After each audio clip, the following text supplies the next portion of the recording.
Namaskar, good morning all of you. Now, welcome to Department of Education, Rajdhani College, Bhubaneswar. National webinar on teacher education as per NEP 2020. Gentlemen, ladies, friends and students, we have participants all over India. And this Rajdhani College is a reputed institution of the state, a premier institution, government college. This college was established in 1973. It has facilities of degree teaching in arts, science and commerce and post-graduation in Odia and education and B.Ed. In true sense, if I will say that we have also +2 in. So from school education to PG, the Rajdhani College has a composite structure. Today, we have a galaxy of speakers. And today's program is like this. I will read out the agenda, the first opening song, then welcome address by Honorable Principal Dr. Sasmita Sarangi, then brief presentation of theme by Dr. Nivedita Mahanti, address by Chief Speaker, Professor Jaydev Sahu, and speech by another speaker, Dr. Prasanna Kumar Mahapatra, question and answer session for 15 minutes, thereafter vote of thanks by Jibanjita Vishwal. Thank you, ladies and gentlemen and students. Now let us start the program. The teacher education, which occupies pivotal position in Indian educational tradition. Since the beginning, from Vedic period, teacher education has been evolved a lot. So let us have a look how this NEP 2020 has given a prime focus on teacher education. So to begin today's webinar with the opening song by Swabhiman.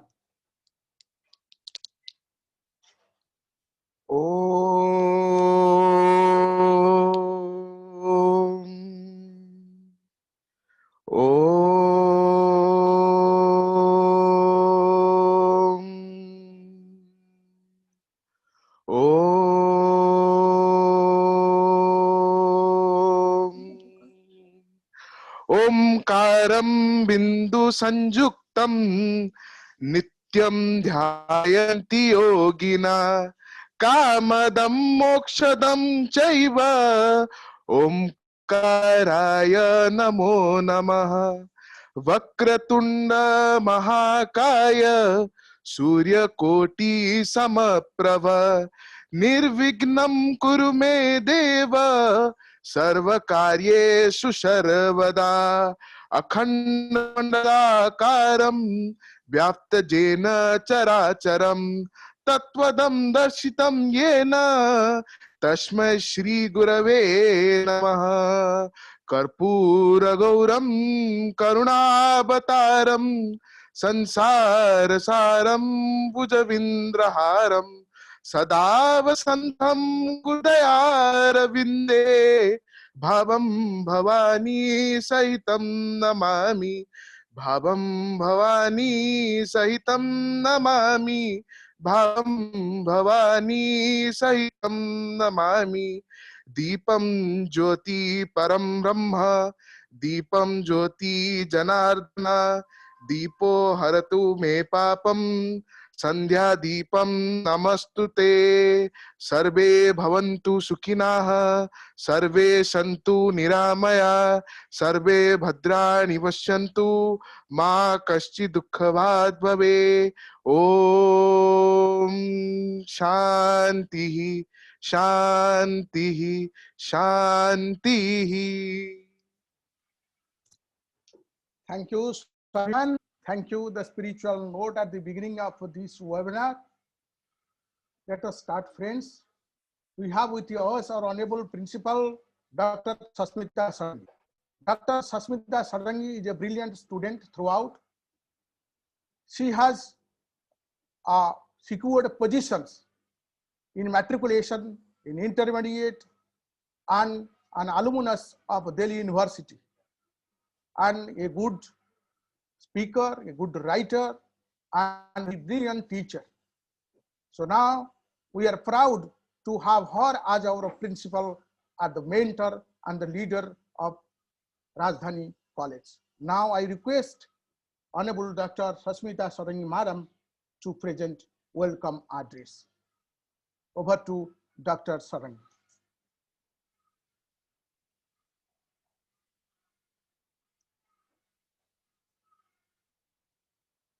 Over to Dr. Sarangi, Madam Principal Madam. Thank you, sir.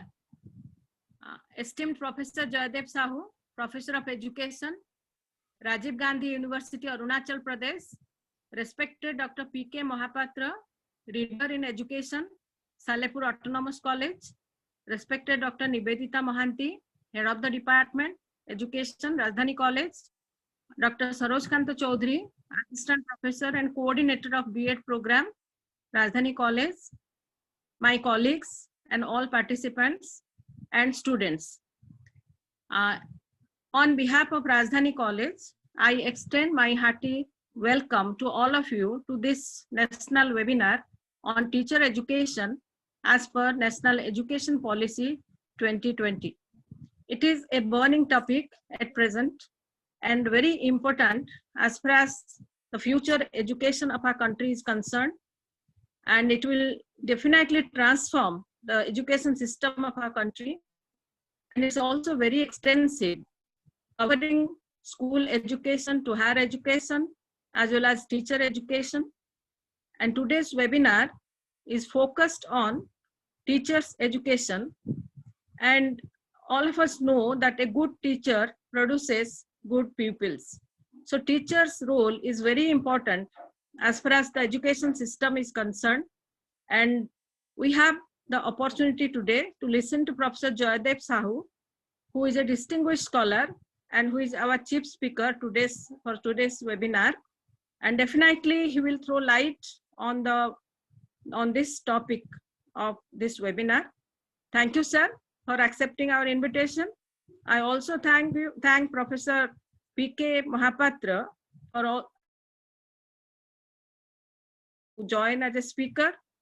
And I hope this webinar will be very fruitful, and we will continue to have more such webinars in future. Thank you, sir. Thank you, one and all. Namaskar. Thank you very much. That truly speaking, teacher education is the bedrock of Indian education system, and particularly when we have the teachers who are the torchbearer of a civilization, of a nation, they are truly the right person to save the country. And it is rightly said by Indian Education Commission that the destiny of India is being saved in her classrooms. Thank you, madam. Thank you. We have good speakers like Professor Jaydev Sahu and Dr. P.K. Mohapatra. We'll listen them. But before that, I want to request Madam Nivedita Mohanty. Dr. Nivedita Mohanty is the HOD of Education of Rajdhani College. Dr. Mohanty has successfully completed her master's from Ravenshire, and thereafter she got her MPhil degree from Indian Institute of Education, Pune, and she is a brilliant speaker, very sincere, outstanding contribution in different fields. And now we are proud to have her as our head of the Department of Education. Now I request Dr. Mohanty to focus on the theme teacher education as per NEP 2020. Thank you, sir. Esteemed Principal Madam, honorable resource persons of today's webinar, Dr. Professor Jaydev Sahu and Dr. Prasanna Kumar Mohapatra, our program coordinator, Dr. Saroj Kanta Chaudhary, all my fellow colleagues, students and participants. I really feel honored to welcome all the esteemed members and participants taking part in the present webinar on teacher education as per National Education Policy 2020. I am happy that this national webinar has given us a wider reach for knowledge sharing in the wake of COVID-19 pandemic. I express my sincere thanks to our principal, Dr. Sasmita Sarangi, for her leadership and motivation in organizing this kind of academic programs. I'm also thankful to our program coordinator, Dr. Saroj Kanta Chaudhary, for his initiative and effort. Thank you, sir, once again.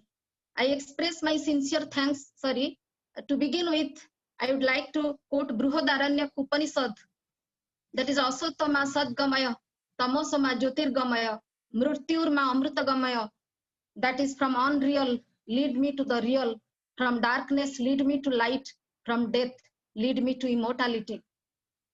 This is the noblest of all prayers and wishes which can be fulfilled through individuals' enlightenment, knowledge and education. I further quote Upanishad, Idam andha tamaha Krishna jayate bhuvanatrayam yadi sabdahuyam jyotirat sansarang na dipyate. Knowledge and education is such a powerful instrument which illuminates the entire universe. Adding to this, I must say that the flame of knowledge is always kept burning by the dedicated teachers and their worthy students. The teacher is the only facilitator of students' moral upliftment, spiritual development, his development of imagination and skill. The teacher also satisfies the intellectual curiosity of his disciples. There is a creative relationship between the teacher and his students. Since ancient times, the teacher was the most highly regarded personality, not only in the minds of people, but he was also given respect by the mighty emperor. Coming to present theme, let me briefly highlight the NEP 2020, which was approved by the Union Cabinet of India on 29th July 2020. It outlined the vision of India's new education system, replacing the previous national policy on education 1986. It is a comprehensive framework from elementary to higher education, as well as vocational training in both rural and urban India. It aims to transform India's system by 2040. Its vision is to create an India-centric education system that contribute directly transforming our nation sustainably into an equitable and vibrant knowledge society by providing high quality to all with improved teaching quality. The policy is the first new education to be introduced in India in 21st century. It is in fact a milestone in India's journey to become a knowledge superpower. I do mention here, according to India Skill Report 2019-20, about 53% of students were found to be unemployable for modern jobs. So the time now is to equip the students with necessary skills through improved school and higher education programs. The policy not only aims to transform education, but also to empower and improve the skill of those who facilitate that education, that is the teachers. The empowered teacher will create competent, creative, skilled, employable and ethical learners in a technology and skill-focused education. The iconic Kothari Education Commission 1966 said of all the different factors which influence the quality of education and its contribution to national development, the quality, competence and character of teachers are undoubtedly the most significant. The NEP 2020 also explains teachers truly shape the future of our children and therefore the future of our nation. We have with us two eminent resource persons who will enlighten us by their valuable talks on the present theme on teacher education as per NEP 2020. Professor Dr. Sahu is a leading educationist from Central University, Itanagar, Arunachal Pradesh. He takes keen interest in teacher education and has wide exposure to various academic programs and research activities. Dr. Prasanna Kumar Mahapatra is also an eminent speaker from Salepur College. Our participants are waiting for a more elaborate discussion on the topic. I am sure all will be benefited by the talks and have a better understanding of the policy to be implemented. I once again welcome all of you. Thank you. Jai Hind. Thank you, madam. Thank you very much for your nice words on teacher education, particularly from Vedic version you started and the focus you have laid on NEP. Actually, the milestones of Indian education is based on teacher education. So by 2021, we will have another curriculum framework for teacher education, and by 2030, we'll have a complete change in today's teacher education pattern. So 4 years integrated teacher education program, 2 years teacher education program, and 1 year teacher education program, which have been actually a new structure. So now for more detail, we are to listen our eminent scholars and the chief speaker. Today we have an eminent scholar who has outstanding contribution, particularly to teacher education, Professor Joydev Sahu. Professor Joydev Sahu, his name itself counts a lot. He has a long 37 years of teaching experience in the highly placed positions. To say he was the head of the department and coordinator for teacher education. He has already chaired and presented papers and given talks on more than 1,000 seminars, and he has more than 100 papers in international and national journals, reputed journals. He has guided research scholars. Apart from that, he is a yoga trainer, Raja Yoga trainer of Brahma Kumaris. His programs have been broadcasted in All India Radio, in television, particularly the television channel of Peace of Mind of Brahma Kumaris. And his contribution to education has made him to the member in all the apex national bodies for strategic policy development and planning. Professor Sahu has readily accepted our invitation. Professor Sahu has a belongingness for us, and he is a brilliant speaker. I have already listened to him 2 times. So nicely he presents the things. Really, we are spellbound. My students and my members and my faculty and the research scholars joined today will be immensely benefited out of his talk. Now, we are really proud that Professor Sahu is midst us as the chief speaker. Now I request Professor Joydev Sahu, Rajiv Gandhi Central University, Itanagar, Arunachal Pradesh, to speak on the theme, and he has to connect teacher education with higher education or any other field. We'll listen him. Now I invite Professor Joydev Sahu, sir.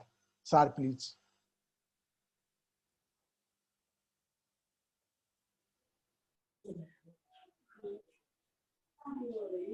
A very good morning, everybody. Hello, I am audible? Yes, sir. Yes, sir. Yes, sir. Okay. Namaskar. Audible. Namaskar, namaskar. A very good morning, everybody. And namaskar to all. So at the outset, I shall say that this is a very timely and also very important aspect of a new education policy. Topic has been taken off. So first of all, I shall just express my gratitude, respected Dr. Sasmita Sarangi, Principal of Rajdhani College, Bhubaneswar, and Dr. Nivedita Mohanty, Head of Department of Education,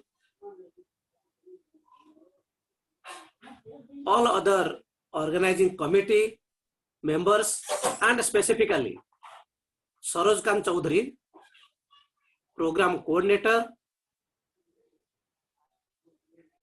and with us also, there is another presenter, my co-presenter, co-speaker, Dr. Prasanna Kumar Mahapatra, Reader in Education, Salehpur College, and all other organizing committee members.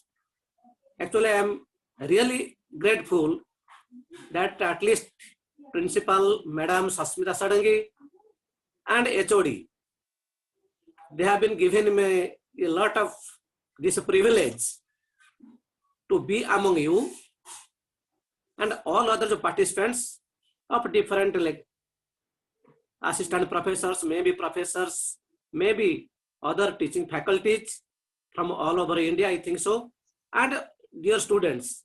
So it is a very really a proud privilege and honor to me to speak or to share my ideas what the National Policy on Education says.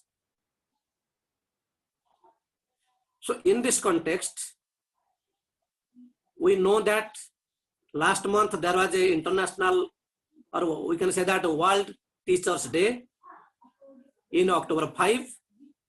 Before that, in September 5, it was a National Teachers Day. So after that, now in November, we are organizing this program particularly on teacher education as per National Education Policy 2020. Because you all of you know, I think, because many things have been discussed and many webinars have been conducted in various parts of the country by various organizations. So in that case, if you shall see a cursory comparison of the National Education Policy 2020 and Iconic Kothari Commission, my previous speaker, particularly our Madam Dept Mohanty, she has given a very, in a nutshell, how this genesis of present National Education Policy. So if you will see, earlier there was National Policy on Education, NPE, but now it is known as National Education Policy. So focus is on education itself. You can just see focus is on education itself.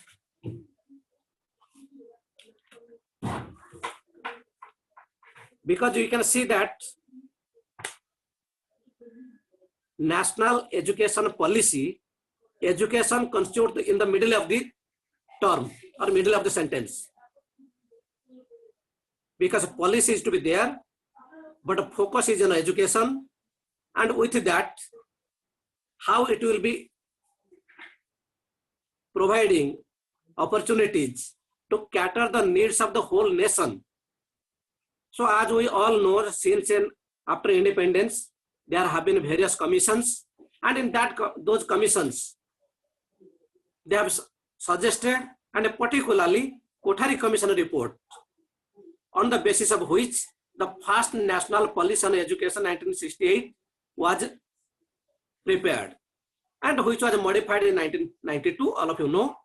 But those things have not been properly implemented till now. And moreover, after 36 years, now this education policy has been initiated by the present government. Of course, it was due because before 36 years, that policy was there in 1968, 86. Then after that, it was modified in 92.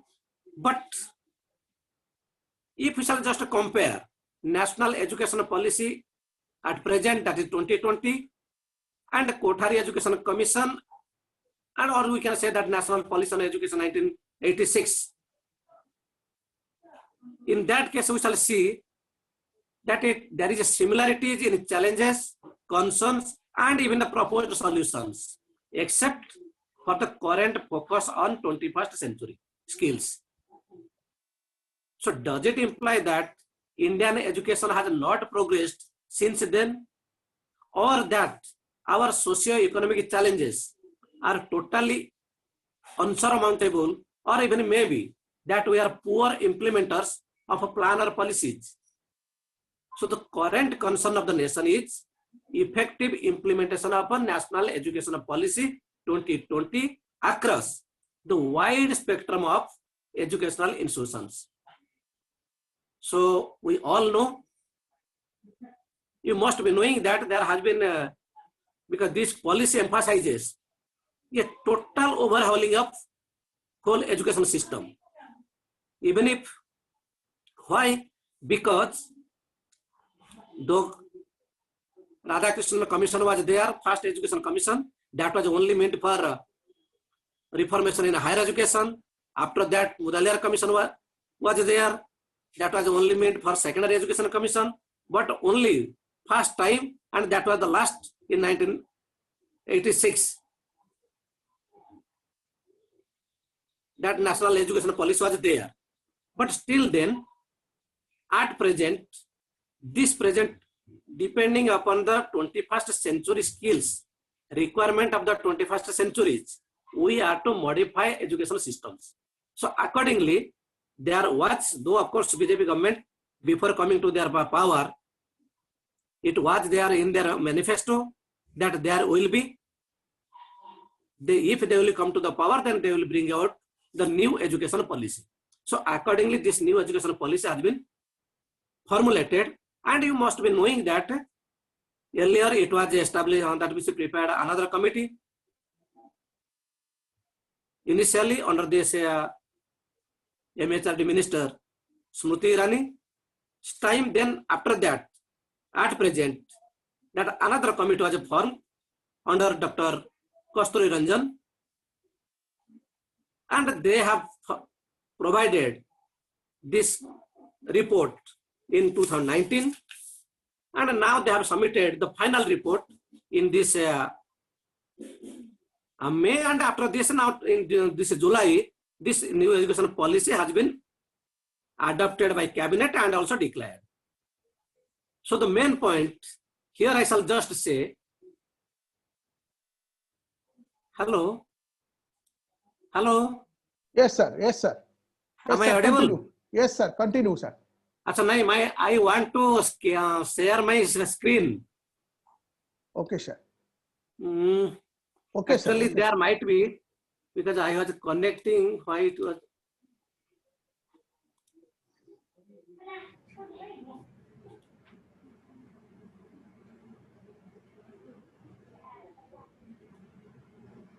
Okay. So there will be, I think, another post disabled participant screen sharing. So you will see that there is another name also, Professor Jaydev Sahu, because I am to share from this desktop. You can just allow that one.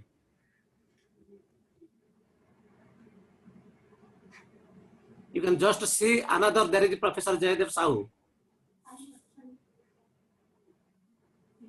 In your screen, there is another one.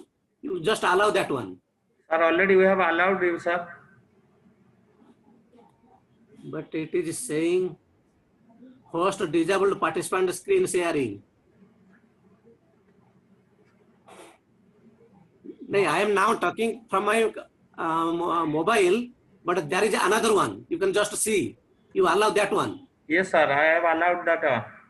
Professor Jaydev Sahu, RGU. The name is there, Professor Jaydev Sahu, RGU. You have allowed two.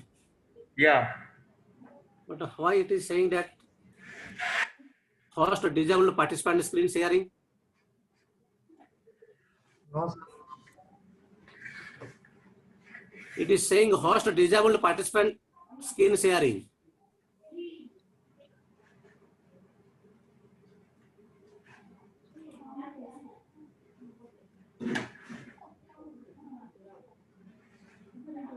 You may allow both the, because I have two connections. I think you can see just two connections. Sir, we have allowed for both, sir. No, why it is saying so? 1 minute, sir.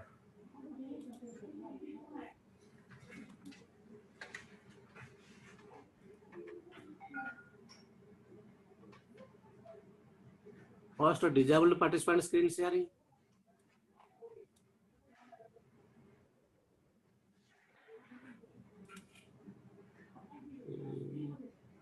What happened?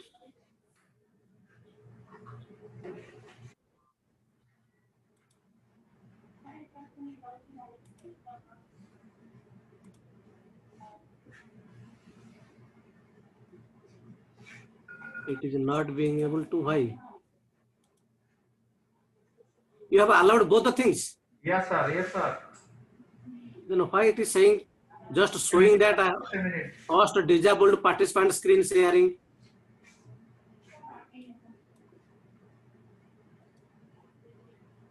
You make me host, one of the host you can make me.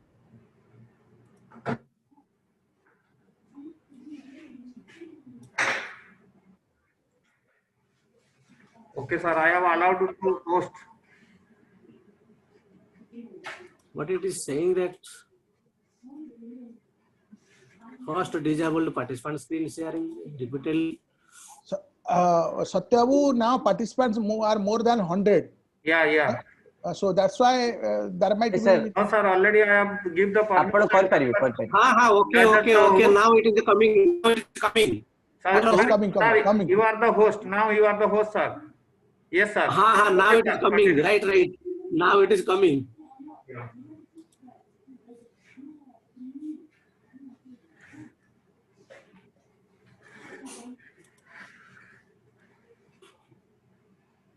Okay, sir. Carry on. Okay.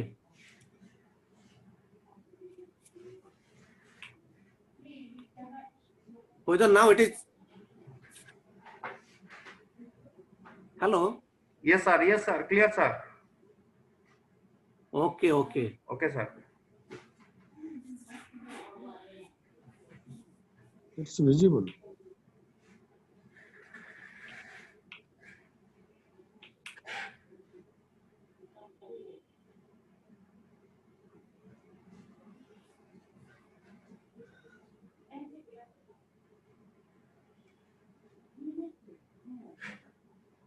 Okay then. So thank you very much.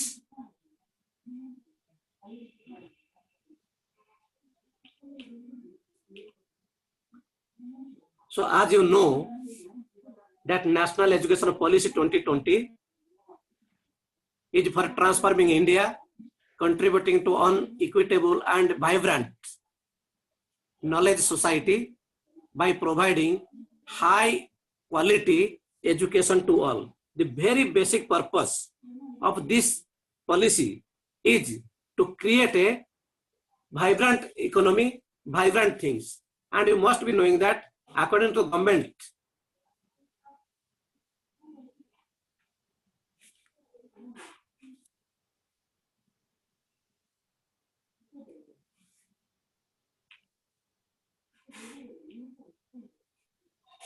so according to the government, the NEP has been formulated after having considered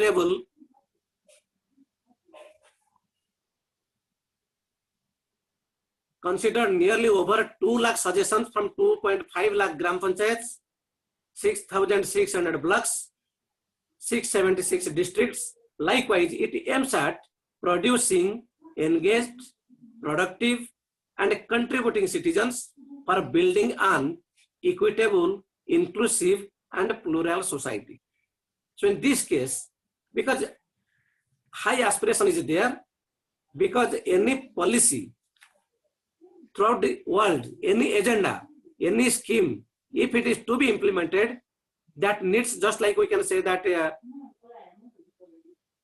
sustainable development goals 2030 or anything that to matter, climate change or anything that to matter, education is at the center of everything. So likewise, so unless until education is a productive one, a proper one, country cannot move or world cannot move forward. So that's why this policy says that it aims at producing engaged, productive, and contributing citizens for building an equitable, inclusive, and plural society. So in that case, just it has different aspects. We can say that vision and key principles, universal access and early childhood education, how children will learn, curricular and pedagogic structures, then curriculum learning outcomes, then school complex accreditations. So that's why vision of this policy, an education system that contributes to an equitable and vibrant society by providing high quality education to all. And this high quality education is to instill skills, values, and dispositions that support responsible commitment to human rights, sustainable development, and living, and also global well-being, thereby reflecting a truly global citizen. So this is high, because all this policy, we can say high vision is there, then structural transformation is there, then curricular transformation, then infrastructural inputs. So with that, this is framed. So in that case, we can say, I can just say, some key this policy there, key principles, respect for diversity, and key principles is that respect for diversity and a local context. Some, till now, some people are also or you can say criticizing that this policy is trying to be just a centralized one. But I do beg to differ, because it has the key principles, respect for diversity and local context in all curriculum, pedagogy, and policy. Likewise, equity and inclusion are the cornerstone of all educational decisions. Likewise, community participation, emphasizing encouragement and facilitation of philanthropic, private, and community participation, and ultimately use of technology, because now we are in a technological era, 21st century, and particularly at present, whoever are the learners, particularly starting from the pre-primary level to nursery level to university levels, all the learners, otherwise known as Z-Gen learners, Z-generation learners. There were X generation learners, Y generation learners, then Z generation learners, and now the present learners, starting from the pre-primary to university level. At present, all the learners are known as Z-Gen learners. That means highly technologically advanced learners. So to provide education, the highly technologically children or learners with the teachers are also to be techno-savvy, so that we can use the technology. So the key principle of this new education policy are emphasized on this aspect. So on the basis of that, whole policy, school education, higher education, as well as including teacher education, has been formulated on these principles. 1 minute, sir. Pramod Kumar Pandey, please mute. Pramod Kumar Pandey, please mute your mic. If you can mute, if you can mute all the participants. Sir, I have that will already better given also. permission to host as you, sir. To you, sir. Oh, अच्छा. Okay, okay. Otherwise, okay. So, concept is emphasizing conceptual understanding, because the whole education policy, because unless until primary education or elementary education, we can say that pre-primary education, preparatory or foundational education, if that is not strong enough, higher education or other levels of education will not be proper one. So that's why emphasis is on conceptual understanding rather than rote learning and learning for exams. So unique capabilities are there. So that I'm just skipping up, just giving the highlights, because this new education policy, or we can say the national education policy, has 4 aspects. What are those 4 aspects? One part is school education, second one is a higher education, which includes teacher education. The basic emphasis or basic shift in this policy is teacher education. Earlier it was in school education. Now it has been shifted to higher education, because it will be equated in higher education itself. So then third part deals with other key areas, focus areas, like professional education, adult education and lifelong learning, promotion of Indian language and arts and culture, technology use and integration, online digital education, ensuring suitable use of technology, etc. Then fourth aspect, how to make it happen.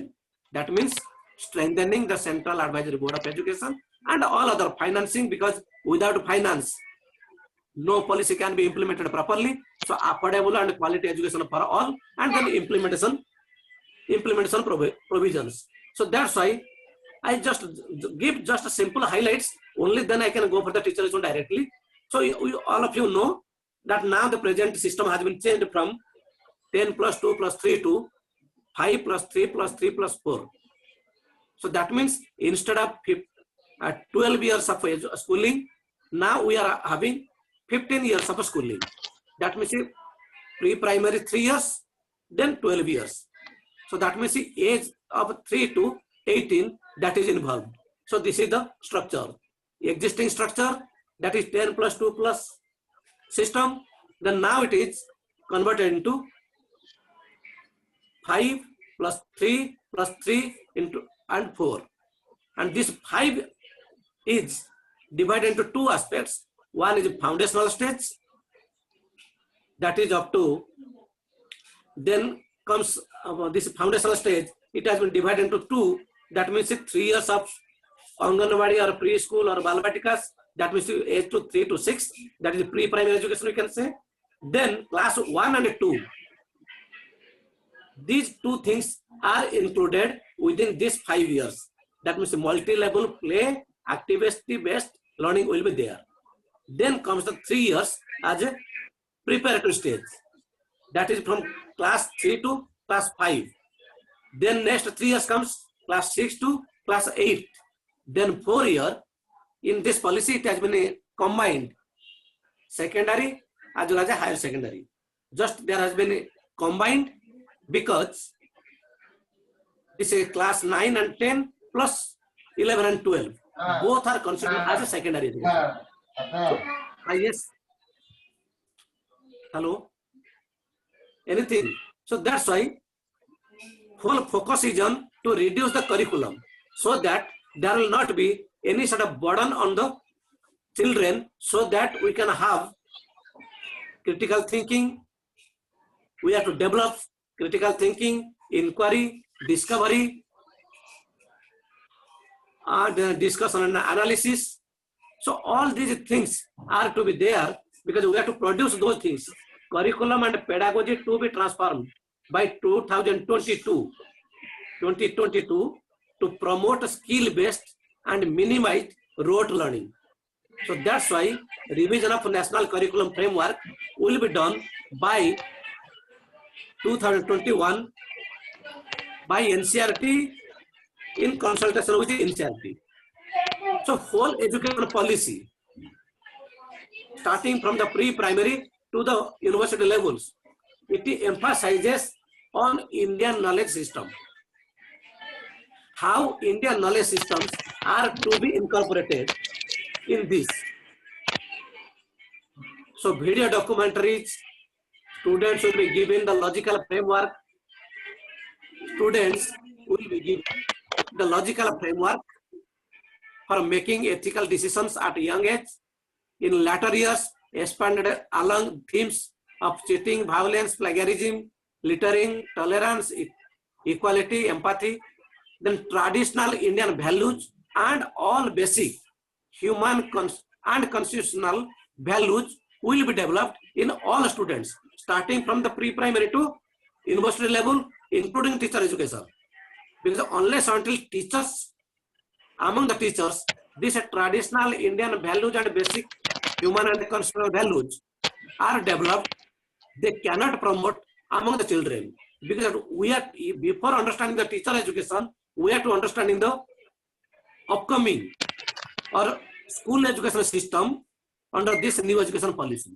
Unless until we understand what the school education and higher education envisages to achieve, and accordingly we have to prepare our teachers.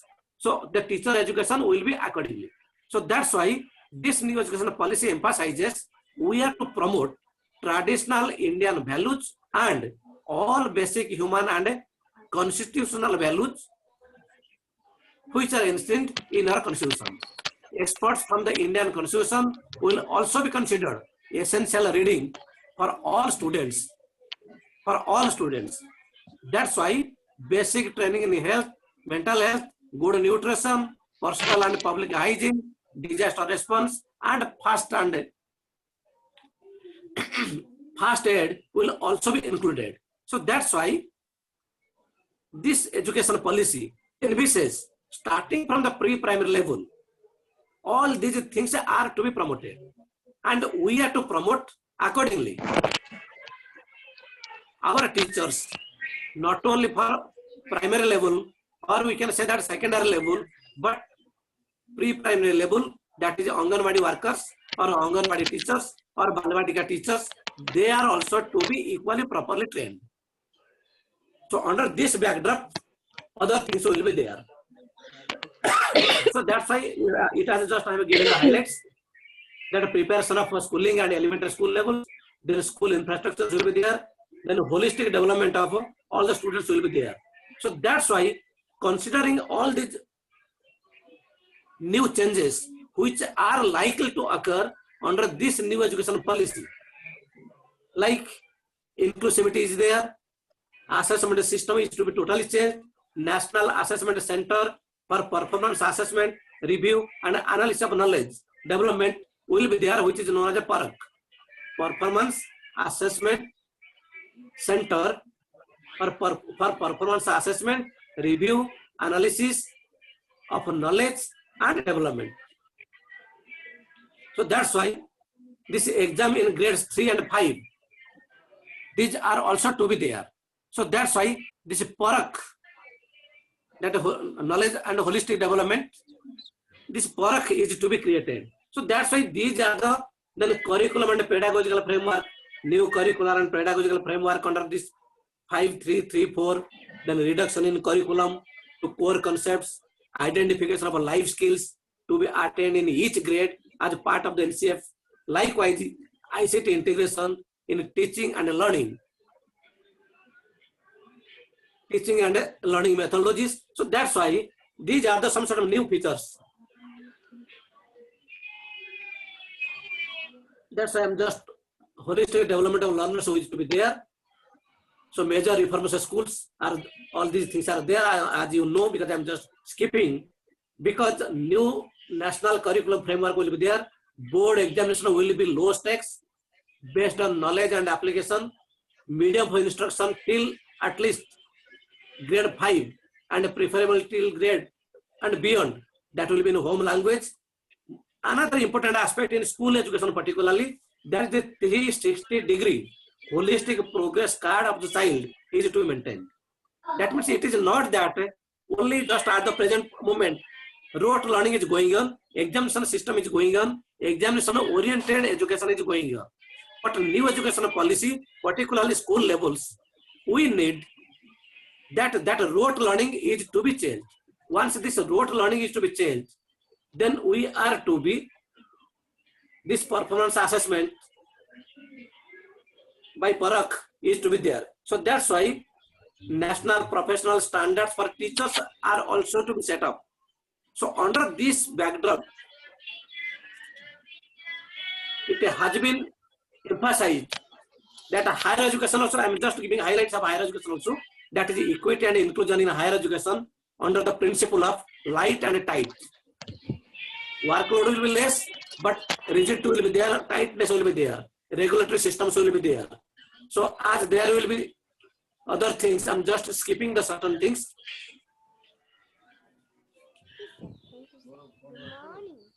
So higher education earmarks suitable government funds for the equation of ACDs.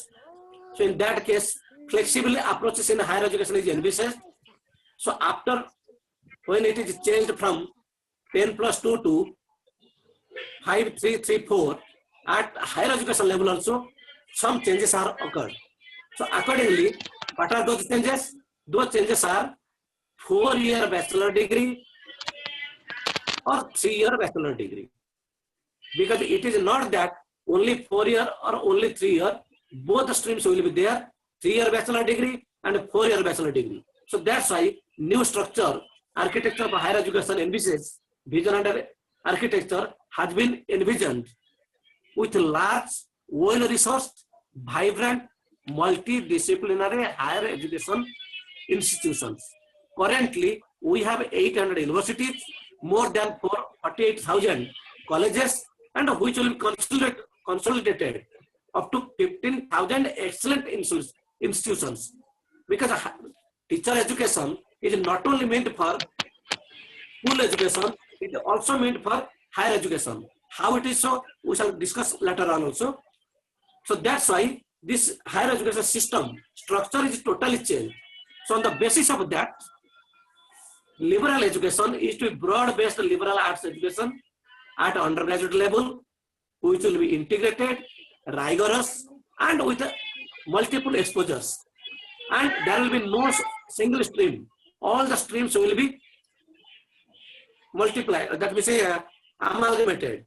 That is science, arts, humanities, mathematics, professional fields. So there will be flexibility in higher education, particularly 3 years of graduation or 4 years of graduation. That is one structure.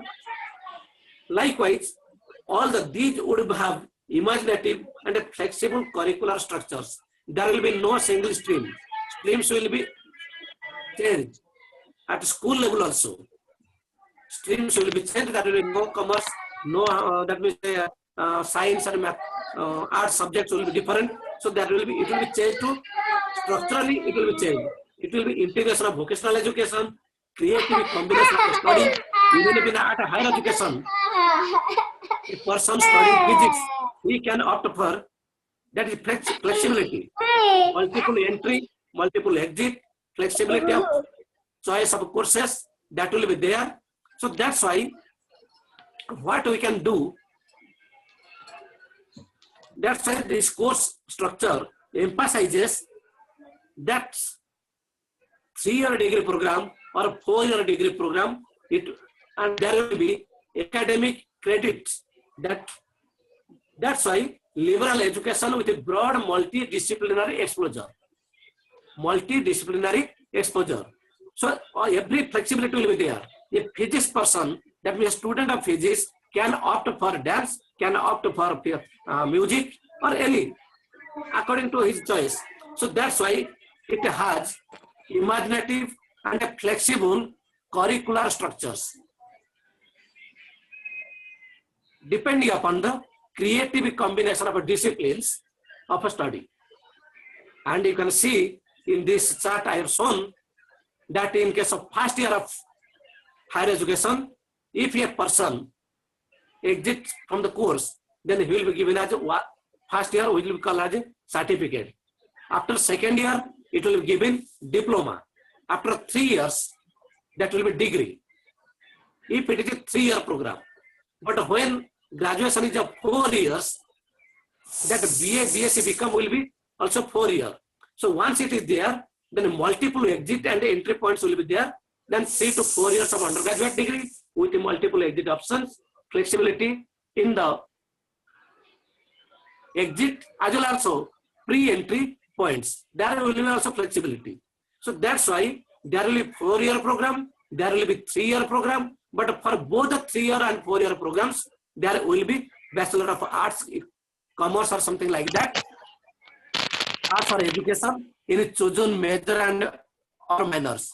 Likewise, bachelor's degree will also be there. So that's why, which leads to degree with honors as well as a research work. If it is a 4-year program, then that will be component, will be there, research component. I am talking about these things because talking about the teacher education. Before discussing teacher education, we have to know the basics of changes. Accordingly, we have to prepare our teachers. Accordingly, this teacher education program has been envisaged. So that's why masters and doctoral education provide also research-based specializations. So likewise, at the graduation level, it has two options: 3-year program or 4-year program. Likewise, there will be also flexibility in the master degree. That means a 1-year program or maybe 2-year program.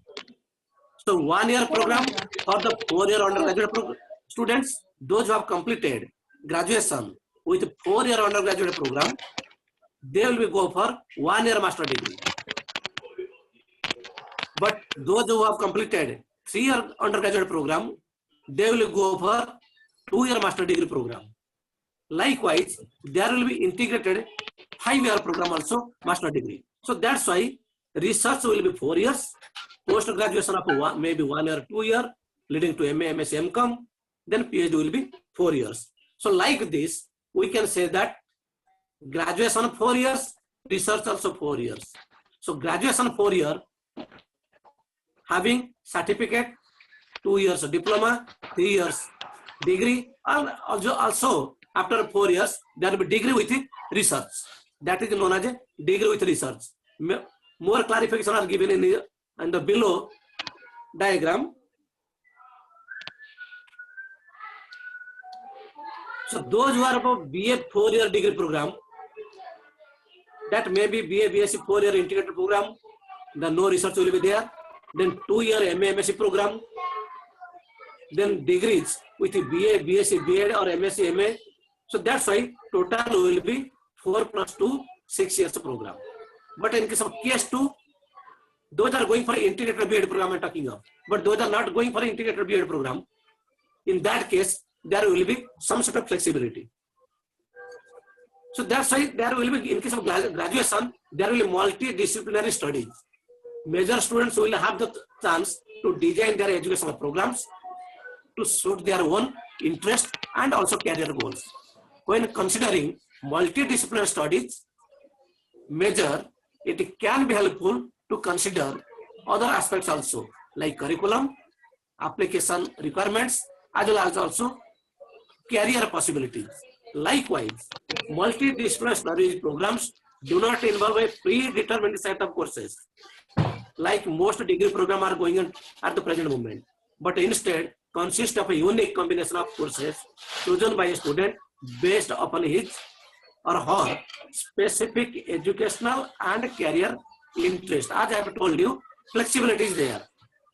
So even if a science student may be a physics student or may be a chemistry student, he or she can opt for maybe music, maybe dancing, maybe fine arts, any subject, depending upon his own interest and choice.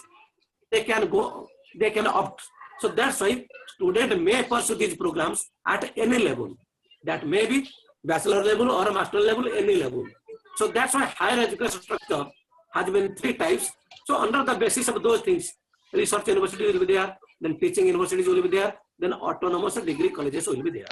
By 2030, it is envisaged that all the degree colleges will be converted to just skipping on the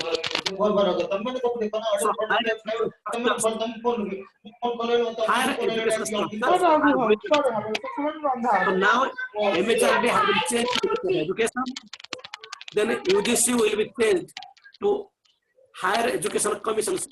Oh, sorry, it has been written Council. Higher Education Commission of India.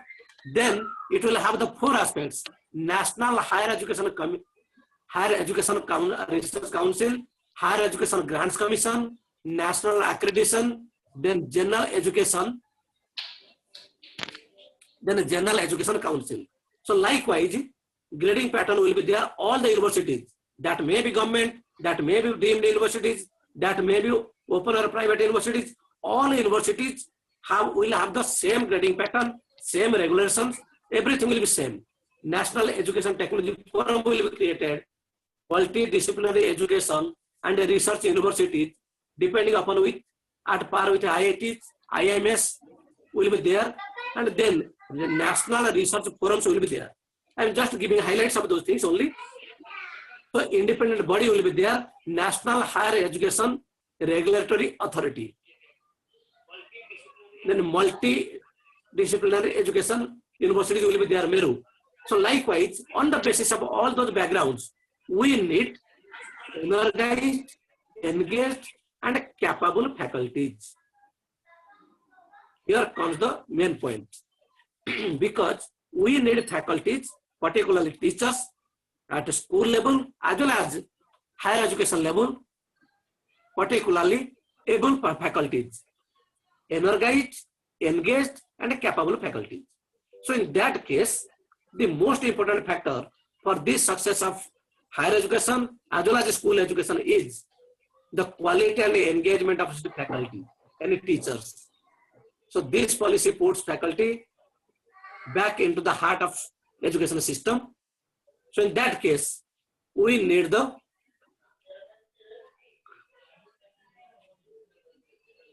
so here comes the reforming teacher education.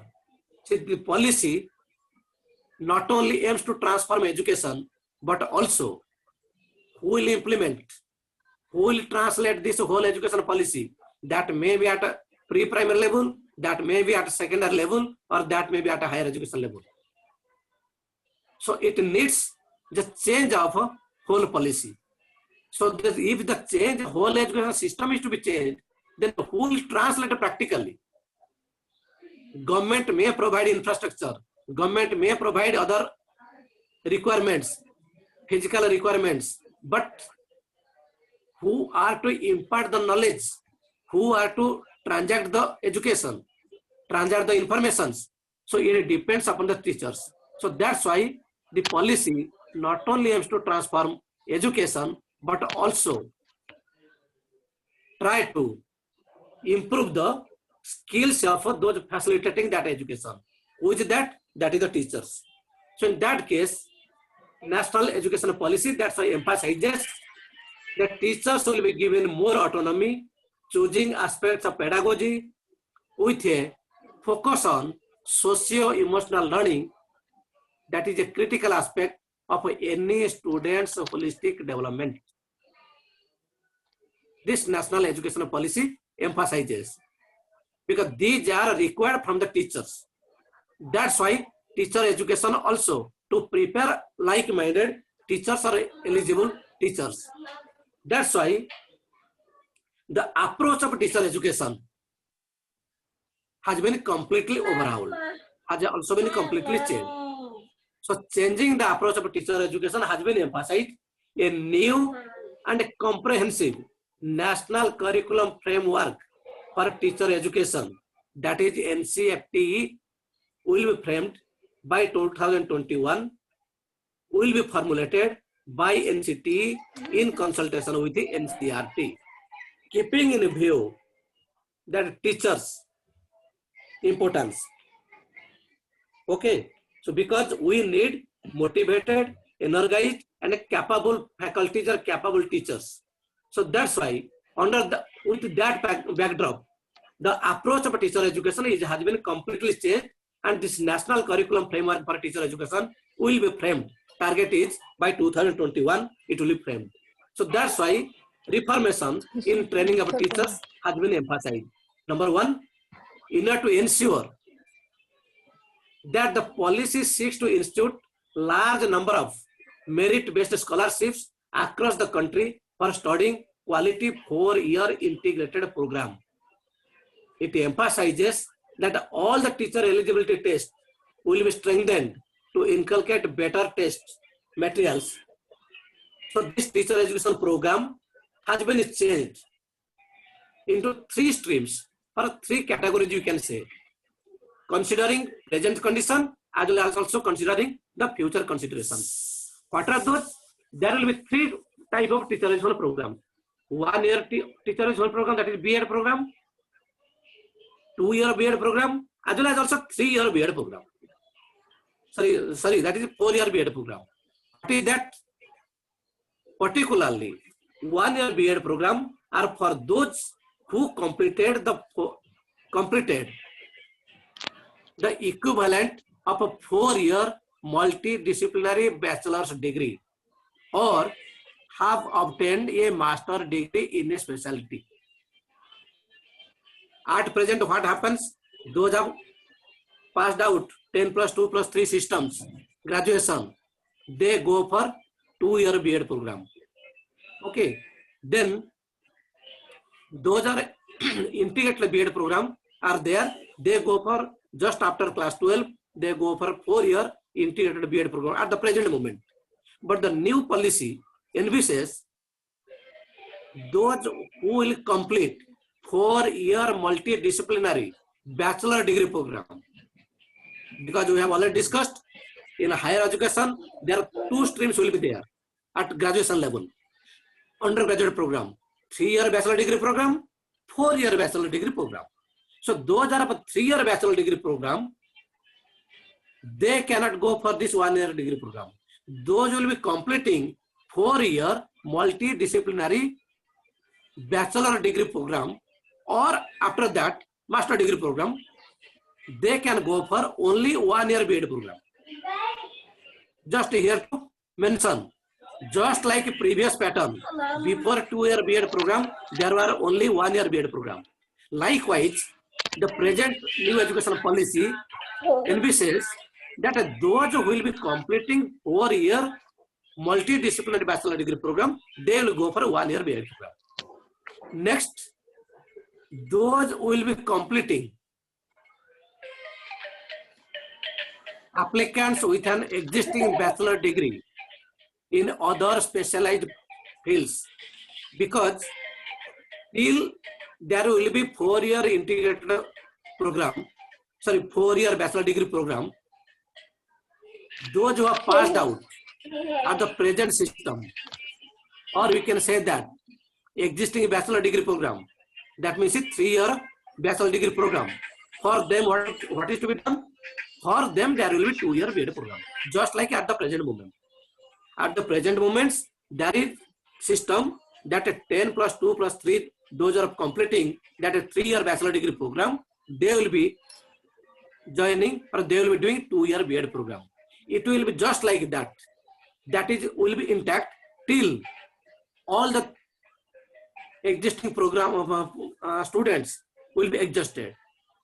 Then next comes the 4-year integrated B.Ed program, because it has been envisaged that 4-year integrated B.Ed program will be there by 2030. Everything will be there, because this 10-year program has been there phase-wise, priority-wise, phase-wise, all these other things.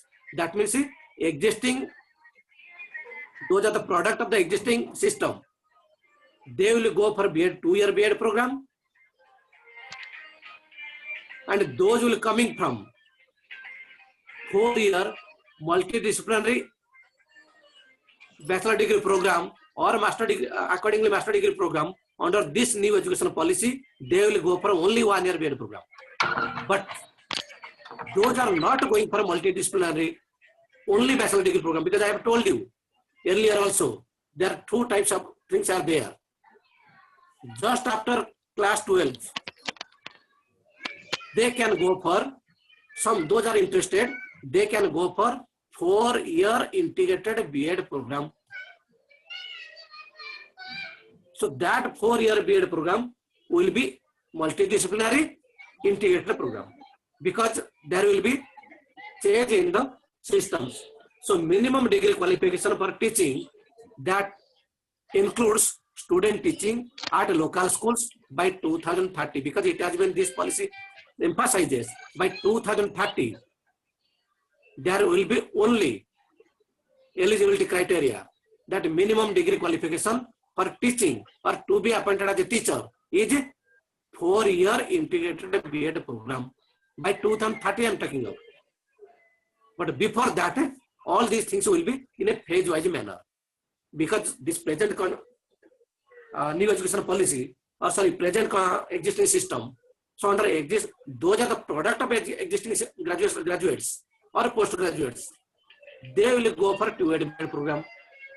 But those will come from new education products, that means 3-year or 4-year degree programs, particularly 4-year degree multidisciplinary degree programs, they will go for 1-year B.Ed program. But other students, those who want directly to go for teacher education, because just like medical, just like legal, or we can say that law or engineering, this emphasizes that teacher education should be at par with engineering as well as also medical. Just like for medical, after class 12, students go for medical education or engineering education. Likewise, those who want to be teachers, they they are to go for this 4-year integrated B.Ed program. So they will just after class 12, they will directly go for this multidisciplinary 4-year integrated B.Ed program. So that's why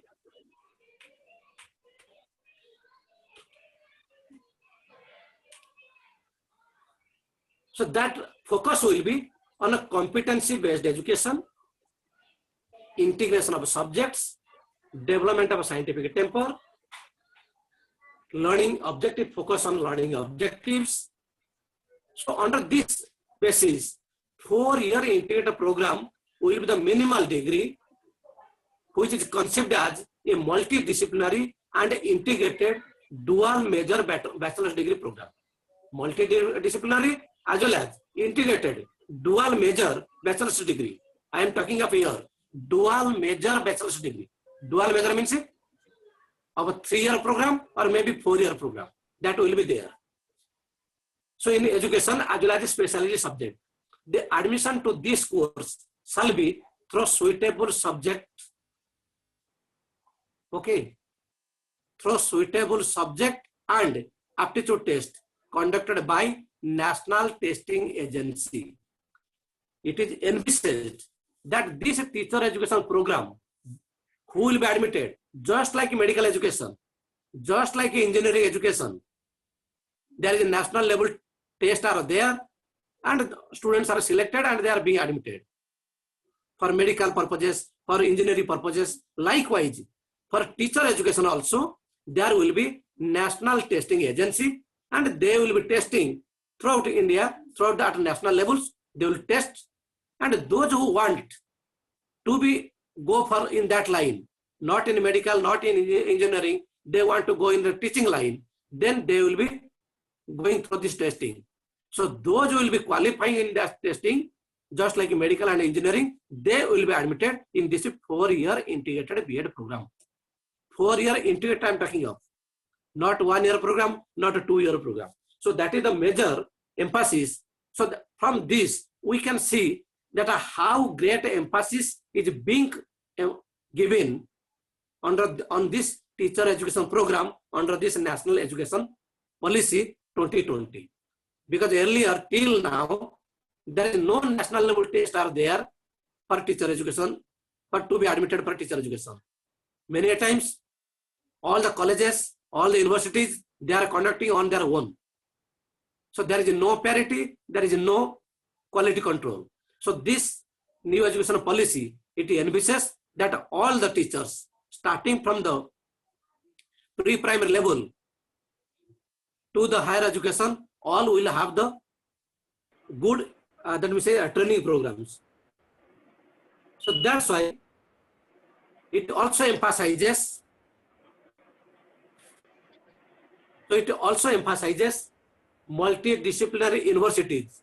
That means all multidisciplinary universities have been directed to set up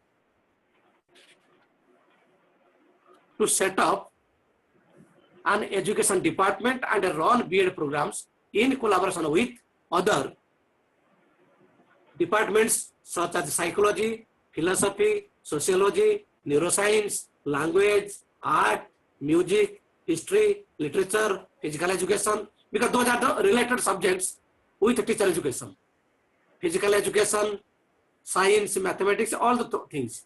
So in addition to this, they will also carry out cutting edge research in various aspects of education to enhance the quality of their B.Ed program. Because we have already discussed that all the universities are to be multidisciplinary universities. Higher education, even in colleges, they will be also multidisciplinary higher education institutions. They will be not only the colleges, but they will be called as a multidisciplinary higher education institutions. Even by all the colleges, it has been emphasized that by 2030, it will be given the autonomy, graded at the phase-wise manner, it will be given the autonomy. That means all the colleges will be either autonomous college or the constituent part of the university. So that means all the higher education institutions will have the multidisciplinary institutions, will be multidisciplinary institutions, and all those multidisciplinary institutions, they will have also the education department and run B.Ed programs. So that's why it has also been emphasized to improve the quality of the B.Ed program. All the higher education institutions, they will go for cutting edge researches, carry out cutting edge researches, so that to improve the quality of the B.Ed programs. So this B.Ed degree will teach a range of knowledge content and pedagogy and include strong practicum training. So teacher education emphasizes teacher education program. This new education policy emphasizes the students will be taught a range of knowledge content and pedagogy, and also include strong, because it is an integrated program. NBCS is that all that B.Ed programs will be integrated once by 2030. After that, there will be that means those other courses, 2-year B.Ed program will be stopped. So that's why it is envisaged that all the integrated B.Ed programs will provide a wide range of content knowledge and pedagogy, with including strong practicum training. The curriculum will also include effective techniques of pedagogy on foundational literacy as well as numeracy, multi-level teaching and evaluation, multi-level because there are various levels of teaching, there are various levels of accordingly learning also as well as also evaluation. So that's why there will be multi-level teaching and evaluation. Then teaching children with disabilities, with special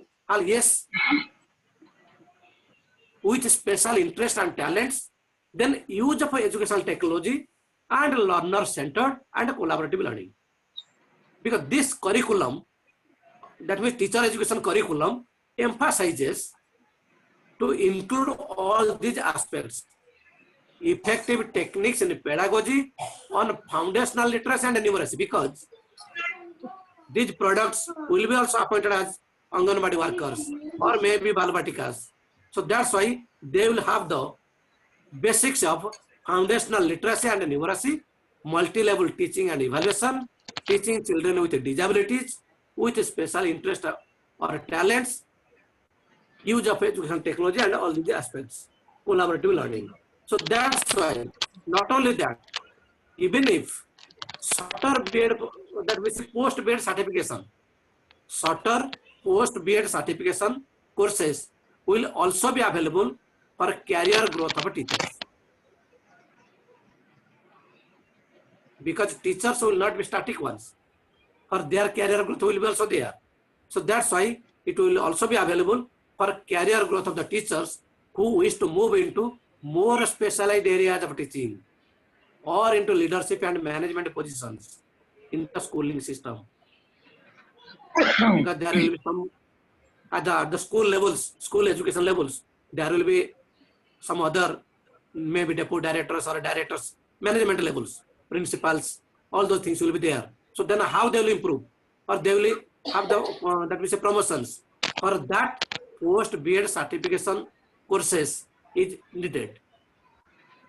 So those things are also to be there. So that's why to be specialized in their area of teaching or in moving into leadership and management positions in the schooling system, or to move from one stage to another between foundational, preparatory, middle and secondary stage, if they are to improve, want to be promoted, then they need post-B.Ed certification courses. So that is another aspect of a teacher education program. So that's why teacher education program, so that's why teacher education program will be there with these three structures. So under that three structure, these are the three curriculums. Curriculum emphasis is there. And this national curriculum framework of teacher education, under this new education policy, will be framed by 2021. in collaboration with by NCTE in collaboration with the NCERT. So on the basis of that, the B.Ed degree, a provision for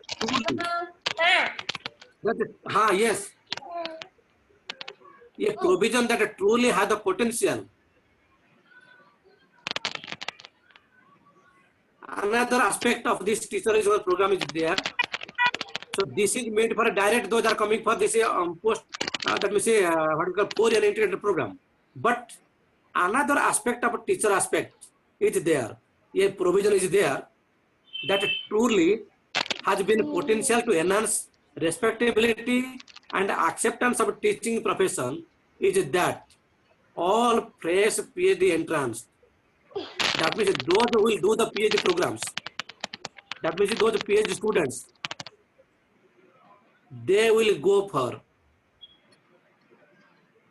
credit-based courses in teaching, education, pedagogy, or writing related to their chosen PhD subjects during their doctoral training program, including actual teaching experiences gathered through teaching assistantship. So here also, it emphasizes that all the PhD students will be required to take credit-based courses on teaching. That is also another aspect of a teacher education, you can say. Those who want to pursue in the higher education, because they are to be PhD holders. Without PhD, there cannot be recruitment of or assistant professors to be the faculty in higher education. So to be the teacher of higher education, PhD is the requirement one. But it also emphasizes not only PhD, all those PhD students, they will go for credit-based courses on teaching, education, or pedagogy. Okay, so that in their related field to their training, doctoral training program, so that they will have the teaching experience in their particular department. So that's why even if for higher education, those are to be the faculty or teachers of higher education, they have to go for the PhD program, and during PhD program, they will have also credit-based teaching or education or pedagogy related subjects. So that's why all the higher education faculties will have the basic knowledge, basic training on teaching and education and pedagogy. So that's why these are the some sort of teacher training program. But other aspects like teacher recruitment and employment, how that can be done? So for that, there has been emphasized that teacher eligibility test will now be extended to cover teachers across all the new stages, that is foundational, preparatory, middle, and secondary. Okay, foundational, preparatory, middle, and secondary, that is 5, 3 plus 3 plus 4. Okay. So all the teachers, even if at the foundational level, that means a pre-primary level, so for them also, there will be teacher eligibility test. Likewise for preparatory teachers, so there will be also pre-primary test. That means there will be also national eligibility test or teacher eligibility test. So that's why for subject teachers also, teacher eligibility test as well as national testing agency test scores in the corresponding subjects will also be considered for a recruitment. National testing agency, because already those are to be teachers, even if subject teachers, particularly at higher secondary level. Now it is higher secondary, but in the present new policy, it will be called as within secondary. That means subject teachers, particularly at class 11 and class 12, those will be teaching the specific subjects with master degree. So they will be going for both things. They will be going for teacher education test, it's a course, as well as also before they are completing B.Ed program, they have gone through the National Testing Agency test. So that scores, both the scores will be taken into consideration for recruitment. Hello? ନା କିଛି ତ on ହେଇନି ମୁଁ ତ ପୁରା mute ହେଇକି ଅଛି Hello? ନା ନା Hello? Am I audible? Hello? Yes, sir, you're audible. Sir. Yes, sir, you are audible. Yes, sir, you are audible. Okay. So that's why a provision is that all the PhD students, they will go for the teaching experience. So that's why by 2020, national professional standards will also be created, which will determine all aspects of teacher career management, including tenure, continuous professional and continuous professional development efforts, salary increases, promotions, and other recognitions. So teacher education, once those training are provided, so under that, different courses will be emphasized with the help of those multidisciplinary institutions. Because education department will be there, they will be providing the basic educational aspects, but for subject aspects, all the other multidisciplinary teachers, they will be providing content, particularly strong content. So in that aspect, by 2020, national professional standards for teachers will be established which will determine all aspects of teaching career management, including tenure, continuous professional development efforts, salary increases, promotions, and other recognitions. So school teachers must undergo 50-hour career promotion professional development opportunity every year କିଛି audio on ହେଇନି by attending workshops or online teacher development modules. Here you can mark it by attending workshops or online teacher development modules, because teacher development modules will be prepared for promotion purposes. All the school teachers, even if for their career things, all the school teachers every year they will go for career professional development programs of 50 hours of training programs. That means using teacher development modules or attending workshops. So both the ways are there. That may be online or that may be offline, attending workshops particularly. So that's why those things are there. Likewise, school principals also will go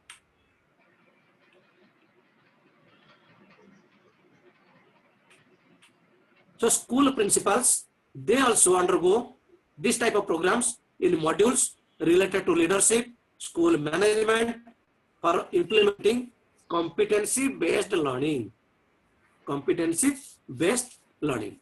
So that's why, in addition, international pedagogical approaches will be studied by NCERT, identified and recommended for assimilation in pedagogical practices in India through CPD programs. So that's why through career promotion development programs, CPD programs, what type of international pedagogical approaches are there, or that means new developments are there, that NCERT will identify and also recommend for assimilation in pedagogical practices through teacher training programs. So that's why teacher training program, now it is not only a because now what happens, who are coming to the teaching jobs? Those who are not being able to go for this other field activities, then they are just choosing as a last option to come for the teaching. The B.Ed go to be the teacher. But this new education policy emphasizes highly to promote qualitative, real good teachers at all levels of education.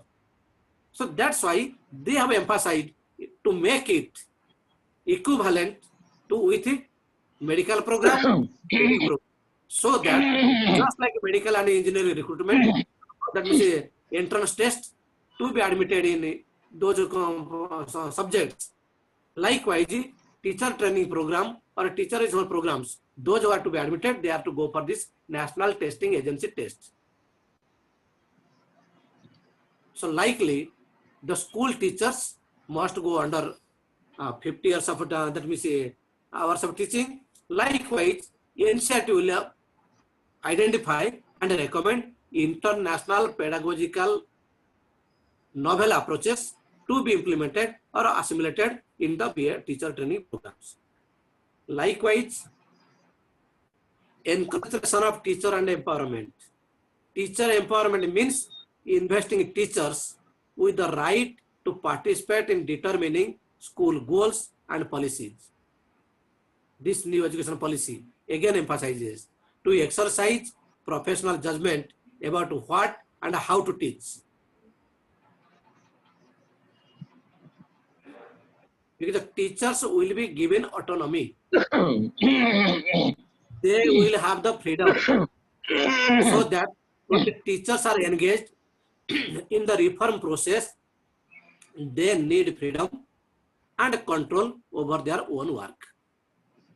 When teachers are engaged in the reform process, because all the teachers are to be motivated, energized, and also engaged ones, so that there will not be any sort of hodgepodge in education system, or there will be no malified activities in education systems. So on the basis of teachers, so on the basis of the teachers, it is highly emphasized that all the teachers are to be very responsible, well qualified, well motivated, well energized, as well as also well engaged. So once these things are there, so teachers are the basic persons or key persons to bring about a reformation in the whole education system. Because teachers are at the heart of the education system. So all the teachers who will be product of this new policy or maybe existing policy, they are to be motivated to implement the new education policy in proper letter and a spirit. So that's why teachers' autonomy in selecting appropriate pedagogy and encourage them also to ensure socio-emotional learning of their students, which is a critical aspect of holistic development. Because whole education system emphasizes that we are to produce, we will have the holistic development of learners of all levels. Holistic development. It is not to be only the rote learning. It is not education for examination only. It is not education for acquiring the degree. But it will be for holistic development, so that as Swami Vivekananda had already told,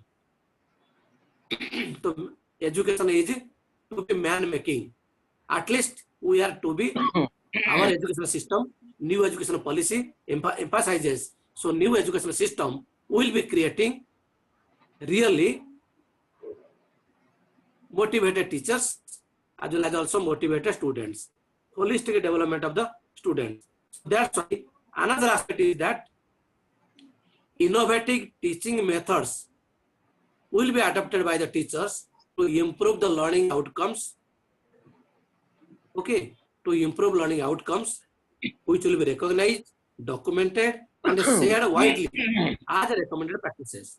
Another aspect of teacher education programs, that innovative teaching methods, whichever is being adopted by teachers in any place or in any level, they will not only use for themselves, but they are to, that is to be recognized. Those innovative methods are to be documented as well as also shared widely as recommended practices throughout India, throughout the nation. So that's why those things are to be also there.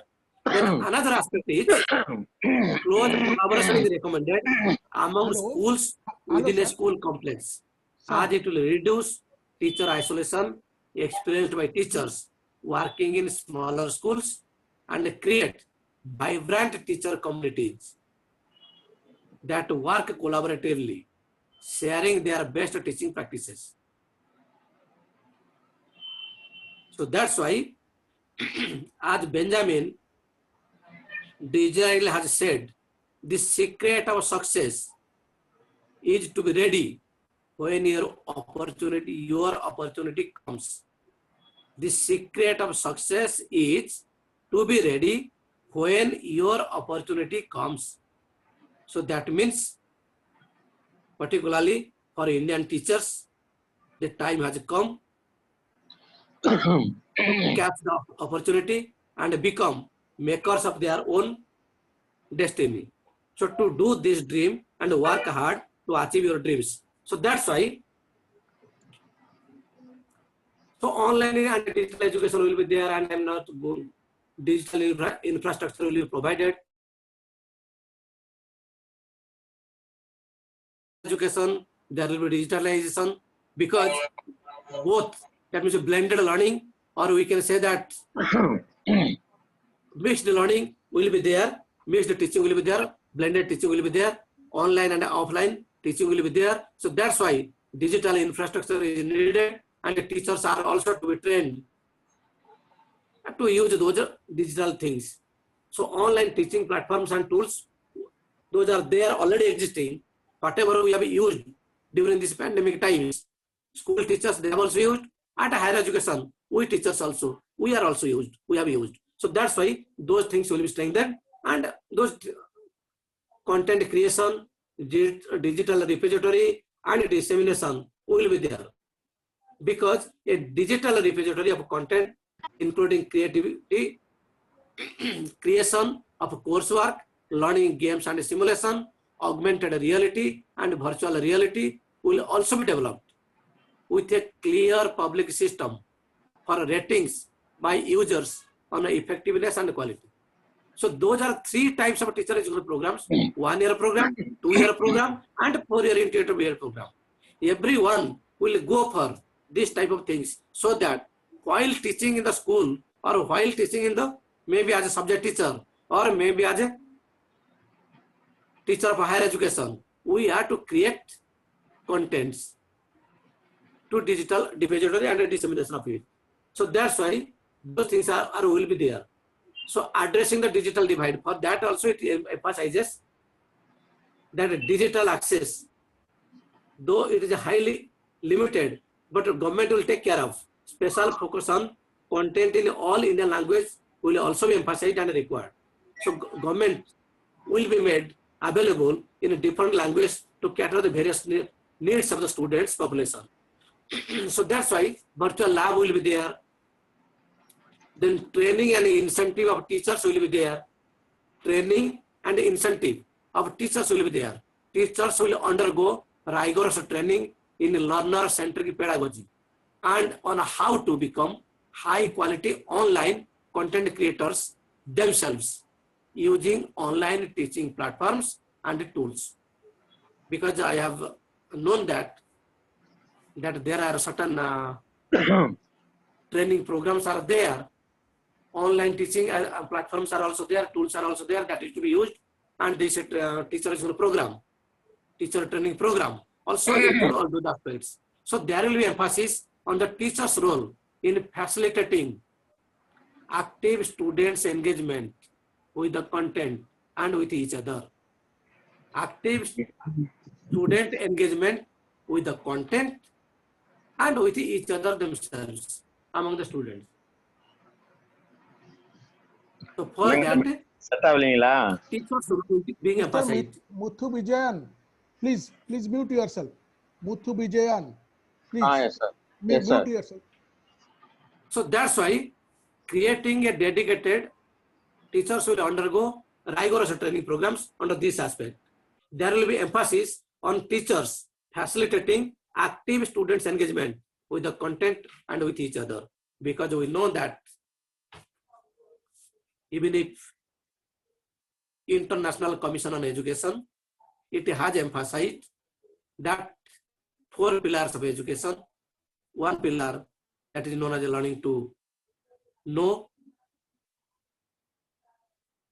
learning to do, learning to be, then learning to live together. So then learning to live together, how it can be? So that practice is to be from the school itself. That's why this policy emphasizes that there will be emphasis on the teacher's role in facilitating active student engagement. Active students engagement with content among each other, because we need the learning to live together. Unless until we develop that learning to be and learning to live together, so there cannot be proper development in any country or in the whole world. So that's why we need those things. So with this, then how can this new education policy has been received?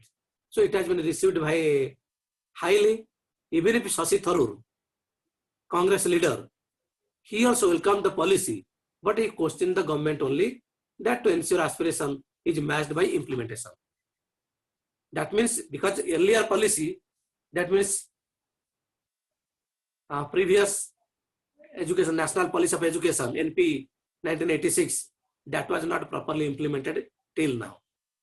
That's why Shashi Tharoor also emphasized that yes, policy is very good, because a multiple entry, multiple exit will be there. Multivariate or multivarious experience will be there, because multivarious subjects will be there, disciplines will be there. So that's why a person, a student can choose any subject according to his own interest and own capability or own aptitude, etc. So those things are there. That's why Shashi Tharoor told that good policy is very good, but he doubted that it ensure aspiration matched by implementation. That means even for class 9 and 10 or maybe 11 and 12 teachers, so good education system is to be there. So that's why it also emphasized in that aspect. So though there are various pros and cons, I'm not going, because I think time is going out, so I'm not going to discuss about different positive aspects or different negative aspects. So it has been accepted by many,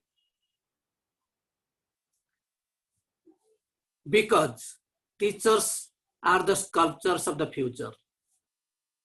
Teachers are like sculptors who give shape to the character and career of students under their care, develop their personality and identify their strength and build a brighter future. So this is the teacher.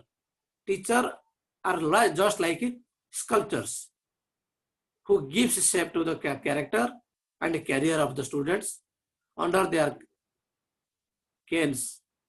Okay. So that's why teachers are likely to develop the personality and identify their strength and build a bright future. So that's why a teacher takes a hand, opens a mind, and it touches a heart. A teacher takes a hand, opens a mind, and it touches a heart. So that's why there could be at least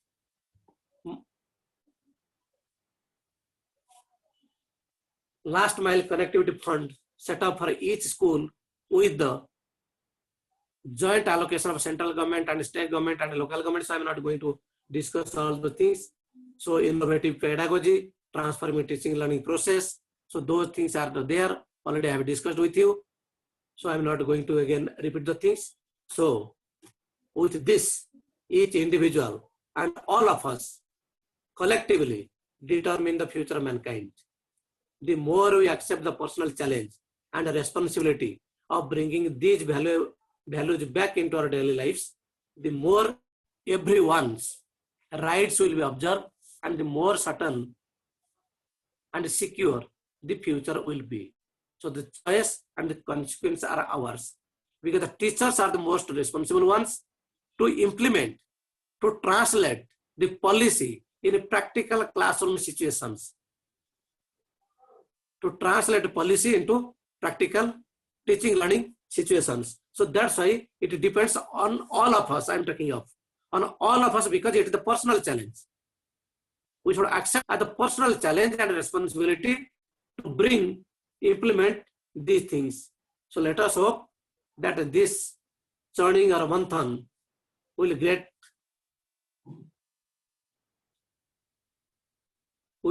great ideas, will bring forth the gems hidden in these things. So now, at last, I shall start Tamasomang Jyotirgamaya. Let us move from darkness to light. There are many miles to go. There are many miles to go. So thank you very much. I think for your patience hearing. Hello. Give the permission, sir. 1 minute, sir. Jaydev, sir. Yes. Please yes. Make the host as Rajdhani College, sir. Rajdhani College. Pardon? Rajdhani College. Host, sir. I shall make the host Rajdhani College. Yeah. How to do it? Keep the mouse small pointer on the Rajdhani College, then click on more option. एक minute.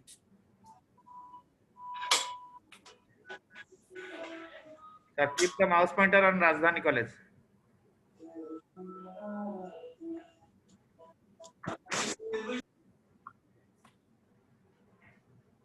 Rajdhani College. Yeah, then click on more option, sir. Click on more option. Yeah. Under more option, there is a make a host.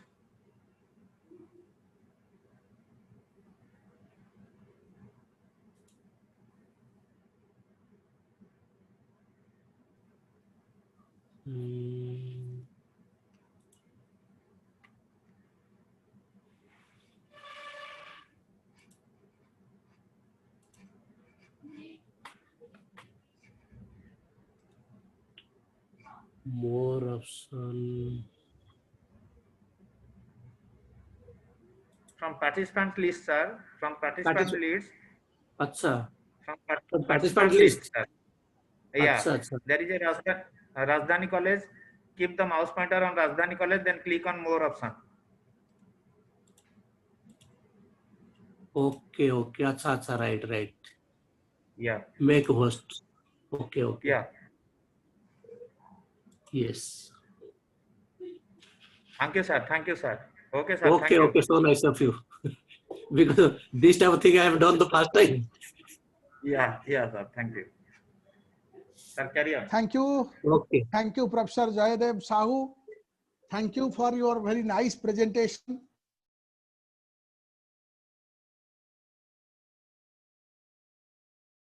The basic terms in teacher education, and teacher both are very interlinked, and if we have a very sound system of teacher education, then we can choose very good teachers. So now that can come by chance, but the teachers, those who are coming, they are coming by choice. So henceforth, the NTA, National Testing Agency, will have entrance tests like medical and engineering tests, and they will be for teaching profession, and thereafter also after completion of their degree, as you have discussed about the 4-year degree, 4-year integrated courses, 2 years courses, and 1 year. So all these things that will come out, come up by 2030.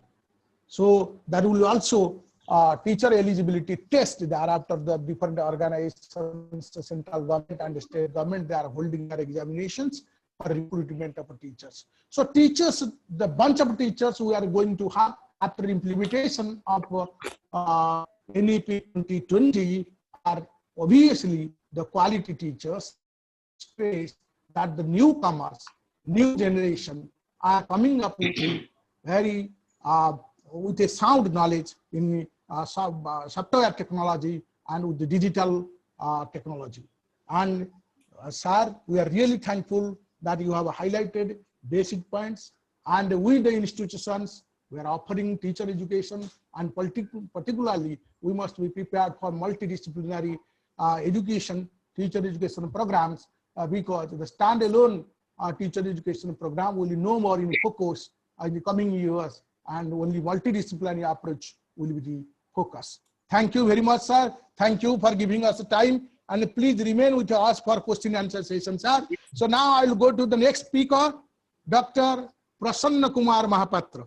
Prasanna Kumar Mahapatra is a very energetic and a very young, dynamic speaker and a teacher, and he is associated with many organizations, and he has produced more than 7 PhD scholars who are successfully awarded the degree, and he is the founder secretary of Tika Foundation, who is dedicated for promoting education as a subject, and he is the founder chairperson of Art of Bliss, an organization created for spiritual education and discourses on spiritual values and spiritual ideology. And Dr. Mahapatra is associated with many other organizations, like founder member of Global Learning Society, and he is the chief editor of Current Exposure. He is the associate editor of Tika, Retrospect and Prospects, and he has written many books and edited also many books. And above all, he is a spiritualized soul who focuses on the spiritual talks. Basically, he is a very powerful speaker who is the motivation behind many scholars for engaging themselves in these discourses and the seminar, in conferences, and he has held many seminars and conferences out inside the state, I mean the state, and outside the state. He is also the president of Bharatiya Shiksha Vikas Samiti, and he is associated with many organizations. Sir, we are very much proud that Dr. Mahapatra is with us. Now I welcome Dr. Mahapatra to focus on teacher education. Now over to Dr. Mahapatra. Namaskar. Good afternoon to all of you. Thank you. Thank you. Thank you, Dr. Saroj Chaudhary. Esteemed Dr. Sasmita Sarangi, the Honorable Principal of Rajdhani Government College, Bhubaneswar. Respected Dr. Nivedita Mahanti, the Honorable Head Department of Education, Rajdhani Government College, Bhubaneswar. Intellectual faculty members of Rajdhani Government College, esteemed Chief Speaker, Professor Dept Sahu, Professor of Education, Rajiv Gandhi Central University, Arunachal Pradesh, intellectual and participants. Once again, good afternoon to all of you. We know that the Government of India appointed a new committee under Professor K. Kasturirangan to prepare a draft for the new National Education Policy in 2017. The committee submitted its report on May 31st, 2019.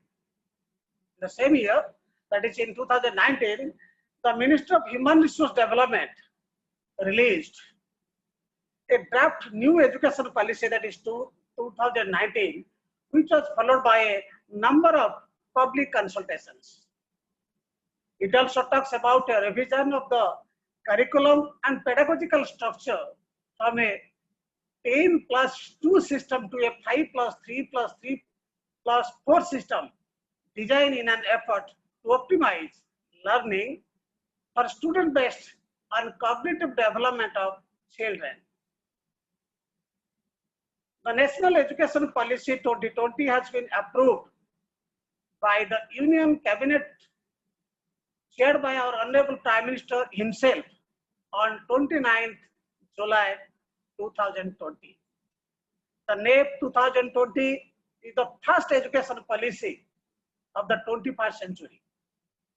The National Education Policy 2020 was built on the foundational pillars of, that is, access, equity, quality, affordability, and accountability. The country really got the education policy after a long gap, that means after 34 years.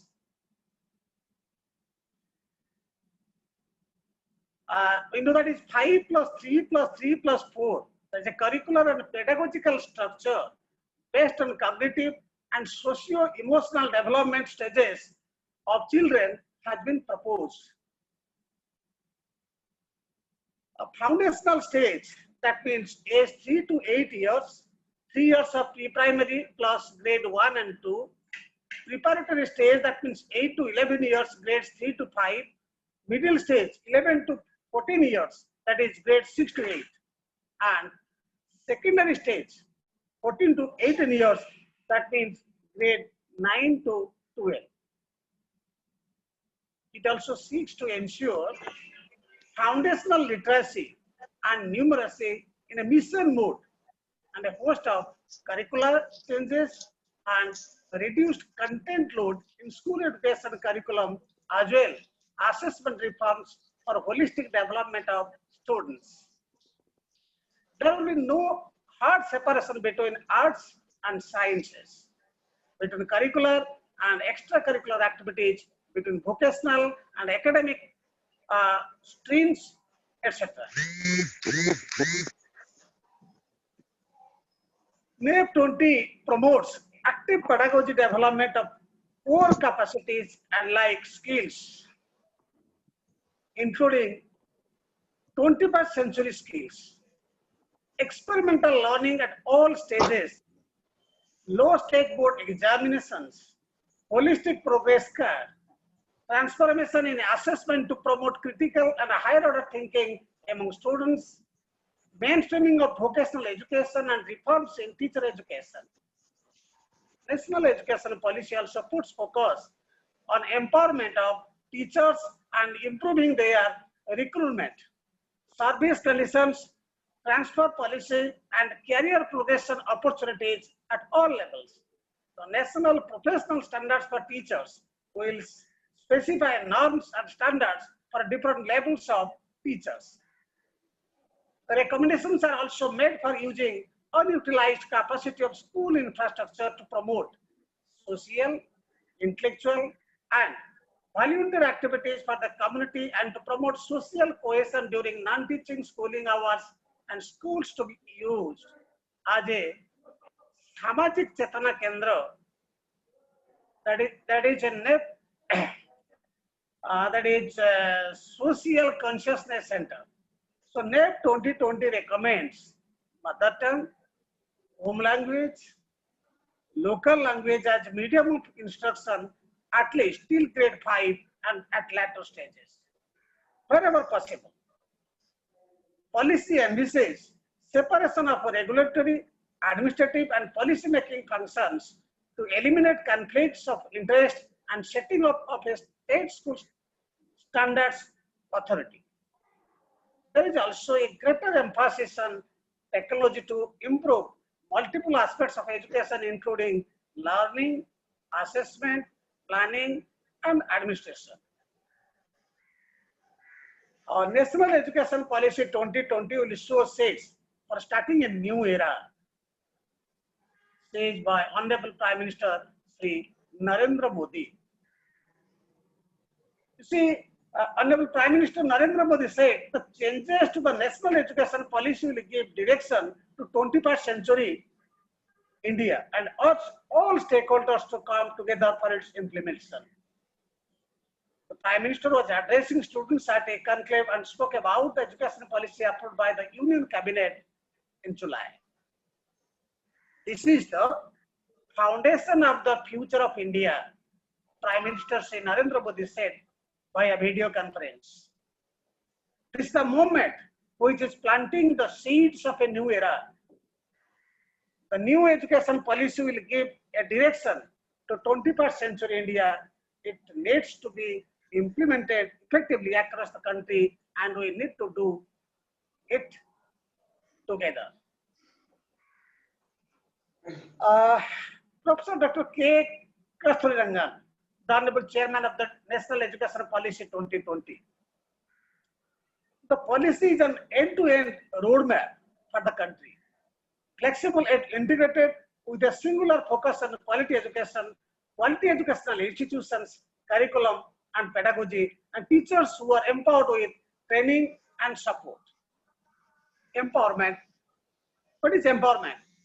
So empowerment is based on the idea that that is giving employees skill, resources, authority, opportunity, motivation, as well as holding them responsible and accountable for contribute to their competency and satisfaction. A facet of self-empowerment in which empowerment is gained through professional growth and knowledge. The opportunities a person has for autonomy, responsibility, choice, and authority. Then the teacher is then we'll come to the teacher aspect. You see, teacher is the second parent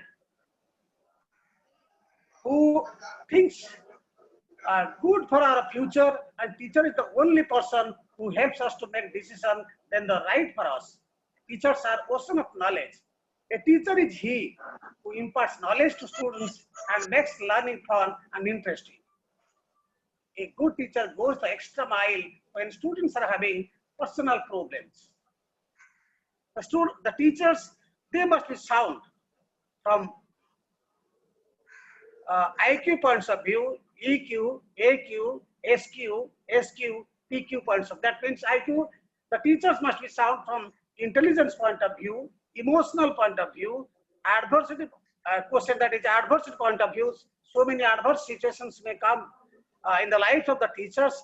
As far as possible, the teachers must adjust with the adverse situations. Then we live with emotions. Without emotion, it is very difficult. But we must not be negatively emotional. So as far as practicable, teachers, they must be sound from emotional point of view, and they must guide the students accordingly, because the young students, the small children, they are very emotional by nature. So teachers, they can able to check, they can able to control, they can able to give right type of guidance to the students, and as a result of which they can control their emotions. So teachers must be emotionally sound, and side by side they can able to give right type of guidance to the students for their emotion. So the teacher, they must be spiritually sound. Spiritual quotient is highly essential. So at least we must know that for a short span of time we have come to this earth.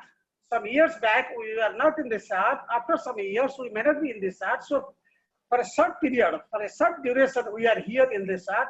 So as far as practicable, we must do something for the society. We must do something for the people, and particularly we must do something for the future generation, that means children.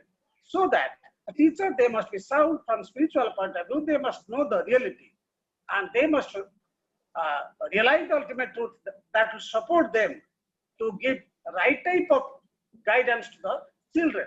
And social quotient, that is social point of view, the teachers must be sound. We know that a person, a labor who is working in the field, even if in midsummer of the midday, he is also contributing for our education. So we must realize that. If teachers will realize that, then they can able to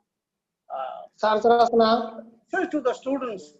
By that, students must realize that a person, a labor, if such type of thought will be generated in the minds of the students of the children, then automatically they concentrate their mind such that is highly. So in our day-to-day life, we are facing so many problems. As far as practicable, we must adjust with the situation. So personal question point of view, the teachers must be sound. Then teachers in NEP. Teachers truly shape the future of our children and therefore the future of our nation. Teachers truly shape the future of our children and therefore the future of our nation. It is through teachers that our children are imparted with value, knowledge, empathy, creativity, ethics, life skills, and social responsibilities. Teachers thus form the very heart of the education process and represent an indispensable vehicle towards a progressive, just educated, and prosperous society. It is because of this noblest role that the teacher in India was the most respected member of society. Only the very best and most learned became teachers. Society gave teachers, teachers or gurus what they needed in order to pass on their knowledge, skills, and ethics optimally to students. Today, however, the status of the teacher has undoubtedly and unfortunately dropped. The quality of teaching, the quality of training, recruitment, deployment, service conditions, and empowerment of the teachers is not where it should be. And consequently, the quality and motivation of teachers does not reach the standards where it could be. The high respect for teachers and the high status of the teaching profession must be revived and restored for the very best to be inspired to enter the profession, for teachers to be well motivated and empowered to innovate, and for education to therefore reach the heights and levels that are truly required to ensure the best possible future for our children and our nation. Then we must think about under NEP 2020, we must think about the recruitment and teachers will support to empower the teachers. If teachers will not be empowered with the knowledge, skills, or pedagogical skills, then it is not at all possible on the part of teachers to give due justice to the students. So, under your recruitment and teachers, we will find some of the aspects that is incentive to outstanding teachers. You see, incentive to outstanding teachers. Incentives will be provided.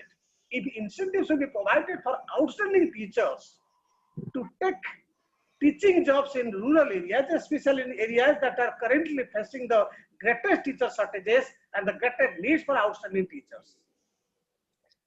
A key incentives for teaching in rural schools will be the provision of local housing near or on the school premises or increased housing allowances to keep in procuring local housing in rural areas. Another thing is that, you see,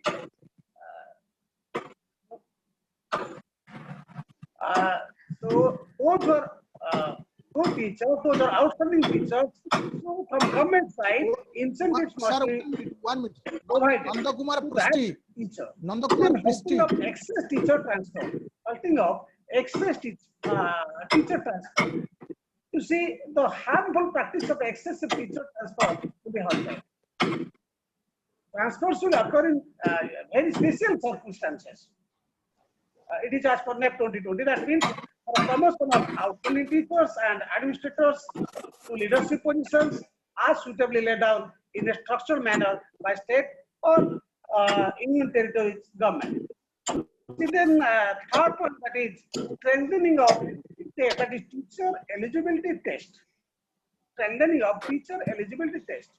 Teacher eligibility test, that is TET, will strengthen to better test material correlated to being outstanding teachers, both in terms of content and pedagogy.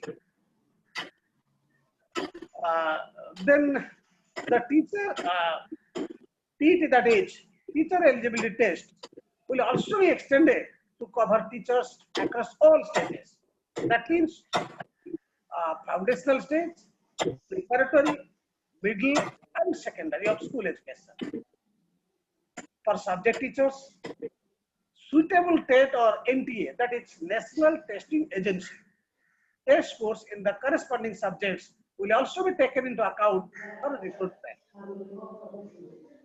Then, to gauge passion and motivation for teaching, a classroom demonstration or interview will become an integral part of teacher. Then, promote of local knowledge, and expertise.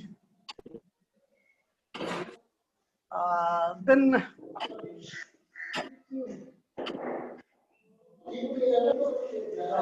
to promote local knowledge and expertise, schools or school complexes will be encouraged and indeed will be supported with suitable resources to hire local eminent persons or experts as specialized instructors in various subjects such as in traditional local arts, vocational crafts, entrepreneurship, agriculture, or any other subject where local expertise exists and would benefit students and help preserve and promote local knowledge.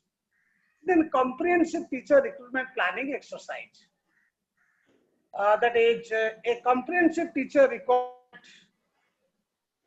exercise will be conducted across India and in each state to assess expected teacher and subject vacancies over the next 2 decades. All the above described initiatives in recruitment and deployment will be scaled as needed over time, with the aim to fill all vacancies with outstanding teachers, including outstanding local teachers. Then we must proceed to the service environment and culture. Then we will proceed to service environment and culture. So you see, infrastructure is also one aspect by which teachers can find a good environment and they may concentrate for better learning and better teaching. If the teachers will learn in a proper manner, by that they can able to empower themselves with the knowledge and pedagogical aspect. However, adequate and safe infrastructure. If you think about the infrastructure, NEP 2020 says adequate and safe infrastructure, including working toilets, clean drinking water, clean and attractive spaces that is conducive to learning, then electricity, computing devices, and internet, library, and sports. Educational resources will be important to provide all schools in order to ensure that teachers and students, including children of all genders and children with disabilities, receive a safe, violent, inclusive, and effective learning environment and are comfortable and inspired to teach and learn in their schools. Then no involvement in the teacher, they must not be involved with non-teaching activities. About that, NEP 2020 speaks that is to prevent the large amount of time spent currently by teachers on non-teaching activities. Teachers will not be engaged any longer in work that is not directly related to teaching in particular. Teachers will not be involved in electioneering, cooking of midday meals, and other strenuous administrative tasks, so that they may fully concentrate on their teaching learning duties. Then another aspect, that is more freedom in choosing either aspects of pedagogy. More freedom in choosing either aspects of pedagogy. Teachers will be given more autonomy in choosing either aspects of pedagogy, so that they may teach in the manner that they find most effective for the students in their classroom and communities. Teachers will focus on socio-emotional learning, which is a critical factor in any student's holistic development. Then about the recognition of teachers for novel approaches, teachers will be recognized The teachers will be recognized for novel approaches to teaching that improve learning outcome in their classroom. So those type of teachers must be recognized, and from their innovative approaches, a classroom definitely will be a qualitative one. Continuous professional development. Then we must think about regarding the continuous professional development. We must think that is constant opportunities for 2020 says that is teachers will be given constant opportunities for self-improvement and to learn the latest innovations and advances in their profession. We ensure that every teacher has the flexibility to optimize their own development as teachers. A modular approach to continuous teacher development will be adopted. Regarding the availability of online development modules. So developmental opportunities in the form of local, state, national, and international teaching and subject workshops, as well as online teacher development modules will be available to all teachers so that each teacher may choose what is most useful for their own development. Then regarding the provision for online platforms, especially online platforms, will be developed so that teachers may share ideas and best practices. Regarding the participation in 50 hours of CPD in each year, that is platforms, especially online platforms, will be developed so that teachers may share ideas and best practices. Each teacher will be expected to participate in, say that is 50 hours of CPD, continuous professional development opportunities every year for their own professional development driven by their own needs and choice. CPD opportunities will, in particular, systematically cover the latest pedagogies regarding foundational literacy and numeracy, formative and adaptive assessment of learning outcomes, individualized and competency-based learning and related pedagogies such as experiential learning, arts integrated, sports integrated, and storytelling-based approaches, etc. Then regarding the professional development of school principals and school complex leaders will have similar modular leadership management workshops and online development opportunities and platforms to continuously improve their own leadership and management skills, and so that they too may share best practices with each other. Such leaders will also be expected to participate in at least 50 hours of CPT modules per year, covering leadership and management, as well as content and pedagogy for the teaching and pedagogy and leadership aspects of their jobs, with a focus on preparing and implementing pedagogical plans based on competency and outcome-based education. Then we will proceed, that is career management and progression. Then we proceed to career management and progression. Under that, recognition of teachers for their outstanding work. The teachers, they must be recognized for their outstanding work. The Dept 2020 says that is teachers doing outstanding work must be recognized, promoted, and given salary raises to incentive all teachers to do their best work. Therefore, a robust merit-based tenure, that means confirmed employment following probation, promotion and salary structure will be developed with multiple levels within each teacher rank that incentives and recognizes excellent and committed teachers through tenure, promotion, and salary increases.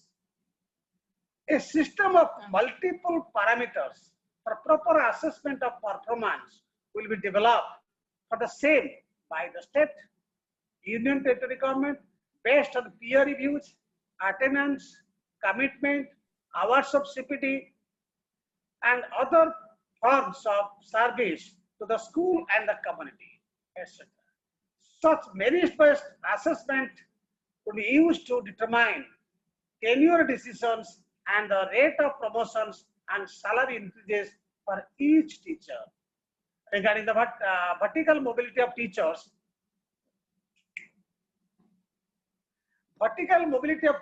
based on merit will also be paramount.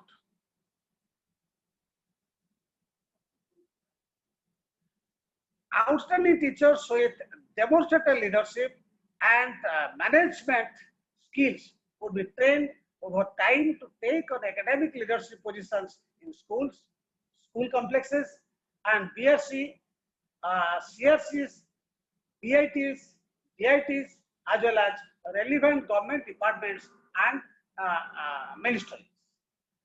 Then professional standards of teachers.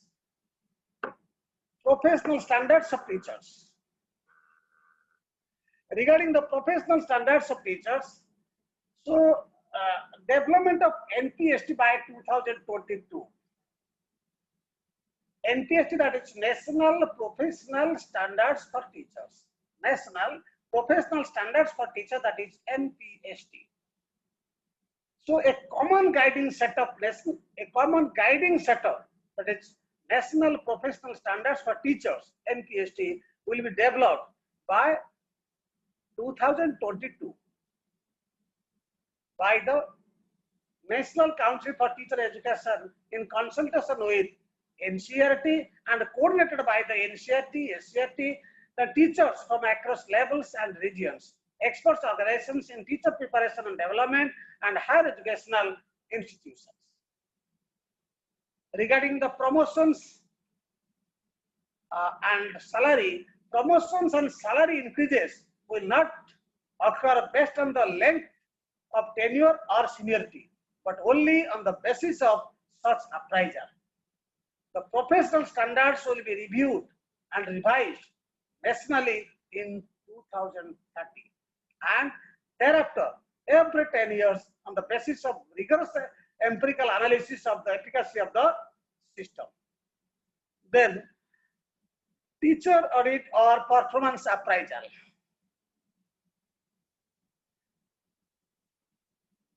Then teacher audit or performance appraisal. NAP 2020 also talks of teachers audit or performance appraisal that will be carried out regular intervals. These standards for performance appraisal will also be formulated. Henceforth, promotions and salary increases will not occur based on the length of tenure or seniority, but only based on such appraisals. Then special educators. Special educators, then regarding the under special educators, we must think about that is skills for special educators. So NP 2020 speaks that there is an urgent need for additional special educators for certain areas of school education. Some examples of such specialist requirements include subject teaching for children with disabilities, Divyanga children at the middle and secondary school level, including teaching for specific learning disabilities. Such teachers would require not only subject teaching knowledge and understanding of subject related aims of education, but also the relevant skills and understanding of such special requirements of children. Regarding the approaches to teacher education, approaches of teacher education. If you think about the duration of B.Ed program, you see by 2030 the minimum degree qualification for teaching will be 4-year integrated B.Ed. We have already known, or it is known to us by Professor Dept Sahu. He has categorically explained in detail about the duration of B.Ed program. However, the 4-year integrated B.Ed system is there. Then 2-year B.Ed program will also be offered by the same multidisciplinary institutions offering the 4-year integrated B.Ed, and will be intended only for those who have already obtained bachelor's degree in other specialized subjects. These B.Ed programs may also be replaced by suitably adapted one-year B.Ed program. One-year B.Ed program system is there, and it will be offered only to those who have completed the equivalent of 4-year multidisciplinary bachelor's degree or who have obtained a master's degree in a specialty and wish to become a subject teacher in that specialty. Then you see emphasis given on strong practicum. All B.Ed programs will also include strong practicum training in the form of in-classroom teaching and local schools. In-classroom teaching and local schools. Then special shuttle local teacher education program. So NP 2026, that is special shuttle local teacher education programs will also be available at BITS, that is Block Institute of Education and Training, then BITS diets, or at school complexes themselves, so that eminent local persons can be hired to teach at schools or school complexes as specialized instructors for the purpose of promoting local knowledge and skills. That means local art, music, agriculture, business, sports, carpentry, and other vocational crafts. This program will be suitably supported by central and state governments. That another thing, that is shutdown of substandard standalone teacher education institutions. In order to fully restore the integrity of the teacher education system, the thousands of substandard standalone teacher education institutions across the country will be shut down as soon as possible. Then NCFTE. You see the National Curriculum Framework Teacher Education, that is the NCF, National Curriculum Framework. The NCF for Teacher Education 2009 outlines many excellent approaches that are still relevant for accomplishing effective teacher education. This document will be revisited and updated by NCT by the end of 2021, taking into account the new National Curriculum Framework 2020, the changing context of teacher education today, and in particular all the above policy points, and will be made available in all regional languages. NCFT will thereafter be revised and adapted once in every 5 years by reflecting the changes in revised NCF and emerging needs in teacher education. So, however, these are some of the aspects which have been emphasized by National Education Policy 2020. So, for empowering the teachers, I have mentioned some of the aspects which are reflected in NP 2020. So, really, I'm extremely happy. I feel honored to be with you, and I'm extremely happy for the invitation of the Education Department, Rajdhani Government College. So, from the core of my heart, I extend my regards and thanks to the Honorable Principal, Honorable Head Department of Education, Program Coordinator Saroj Khan Chaudhary, faculty members, even if the students. So thank you. Thanks a lot for giving me a scope and chance to speak something, particularly in this webinar. Thank you. Thank you. Thanks a lot. Namaskar. Thank you. Thank you, Dr. Prasanna Kumar Mahapatra ji. Your presence, your presentation, your language, and the attitude to say there is a change and a spiritualized version. So you have focused on spiritual quotient. Spiritual quotient is the need of the 21st century. And this spiritual quotient, not only teachers, but students, those who are passing out from the institutions, they are to have the spiritual quotient standards so that they can manage themselves in different walks of their life. So the teacher process, the teachers, those who are the students who desire to be a teacher, and the passing out after those who will go for teaching in different institutions, they will be under the scanner of national level testing. That is the message you have given, and you have highlighted that national professional standard testing, and there is also you have focused on CPD, career in professional development, and these are some of the milestones that has laid down by 2020 national education policy. Friends, dear friends, scholars and professors, my colleagues, this is time for question and answer. I must say that we have already listened to our speakers for around 2 hours and 15 minutes. So it is a matter of more 15 or 20 minutes. We'll have a threadbare discussion. There are certain questions I look at in net, and there are some questions the participants they will raise, and our experts are with us to interact. Now I invite questions from the participants. Hello. Namaskar. Namaskar. Hello. Namaskar. Namaskar. I am Dr. Sunakar Das from Rajdhani College. Hello. Yes. Yes.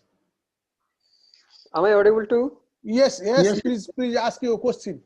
And my question is to Dr. Prasanna Mohapatra. What are the strategies that have been made for the development of professional standards of teachers, particularly in the context of NP 2020? Okay. My question is to yes. I got your question, sir. So rather I would like to say that both of our experts, they will interact on these issues. So let us first listen from Professor Joydev sir, and then we'll come to Prasanna sir. Professor Joydev sir. Thank you. No, actually, that professional standard of teachers, NPST, National Professional Standard of Teachers, will be developed. A guideline will be developed. Till now, though there is a professional code of conduct or professional ethics, we have been teaching, and something have been developed by NCERT.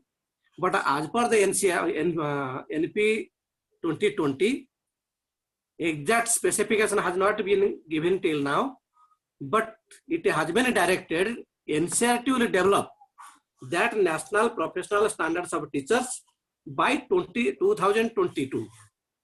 By 22, NCERT will develop that standard. So those guidelines will be developed. So that guideline will be binding to all over the India. So all the teachers will be bound by those things. So it has not been given the clear-cut things. But till now we are dealing with this, what is called professional ethics of the teachers, or professional code of conduct of the teachers. Like those things we are dealing. But on the light of those things, it will be developed. It has not been developed till now. It will be developed by 2022. Thank you, sir. Okay, sir. Actually, that the NCT will develop that. Now Thank to you, Professor Sunakar Sahu. No doubt your question is really a good one. One thing is that when I was discussing about the development of NPST by 2022, I have already mentioned that it's a common guiding set of national professional standards for teachers will be developed. I have categorically mentioned that it will be developed by 2022. by the NCERT, National Council for Teacher Education, in consultation with NCERT and coordinated by the NCERT, SCERT, teachers from across levels and regions, expert organizations in teacher preparation and development, and higher educational institutions. So it is clearly what Professor Sahu has told, that till this time it is not finalized. However, from this that is parameter, or you can say what I have said, from that it is clearly mentioned, that is a common guiding set of national professional standard for teachers will be developed by 2022. Thank you, sir. Thank you. Thank you. Besides that, another thing is that, so NPE, actually NP is giving much emphasis on quality, and when different testing is there, different tests are there to measure the quality, and side by side, NP has also emphasized that is the outstanding teachers will be rewarded. So promotion and enhancement of salary, that is completely depending upon your academic excellence. So for that, some of the parameters definitely will find. So we have to wait for 2022. Thank you, Dr. Shah. Thank you very much. Thank you, Dr. Das. He was Dr. Das. Anyway, that this new standard will come up by 2022, because in 21 there will be national curriculum framework for teacher education that will be designed, developed by NCTE in consultation with the NCERT. And you know that there will be a set of people or teachers, they will be recruited to work in the rural setup, the rural areas. That is there is a tendency of commuting that come to the attention of the policymakers, that there are some teachers, they actually the hampering to their duties when they are commute from a urban setup to rural area, and there is no saying that the teachers are not interested to serve in rural colors. So there is also much emphasis has been given on that, and they will work on this. Thank you, Dr. Das. Now we'll go to the next question. Hello.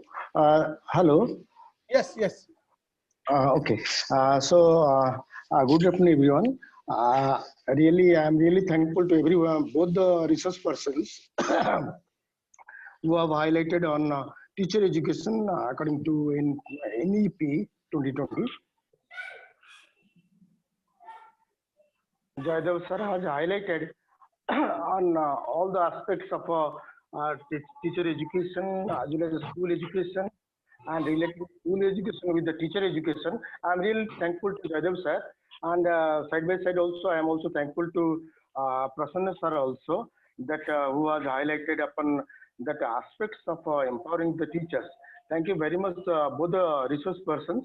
And before asking my doubt, my inquiry with regard to teacher education, let me thank Dr. Saroj Kant Chaudhary sir and Principal of Rajdhani College, who has organized such a very nice and informative session, webinar, which enlighten us with regard to the prospects and the features of teacher education according to national education policy. Let me ask one question, both of research persons. You are very clear with regard to the approaches, with regard to the teacher education and different aspects of teacher education. My query is that when my query is with regard to two aspects.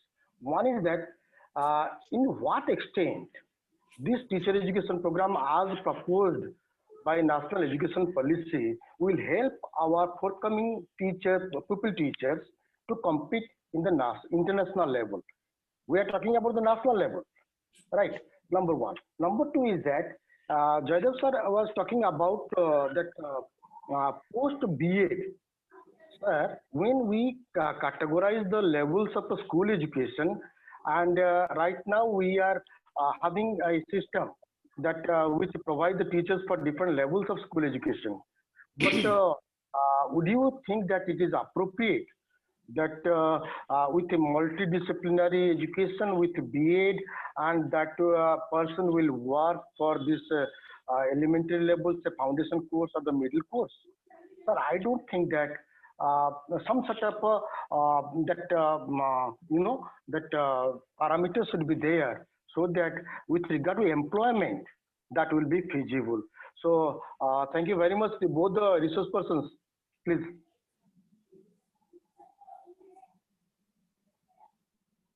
Hello.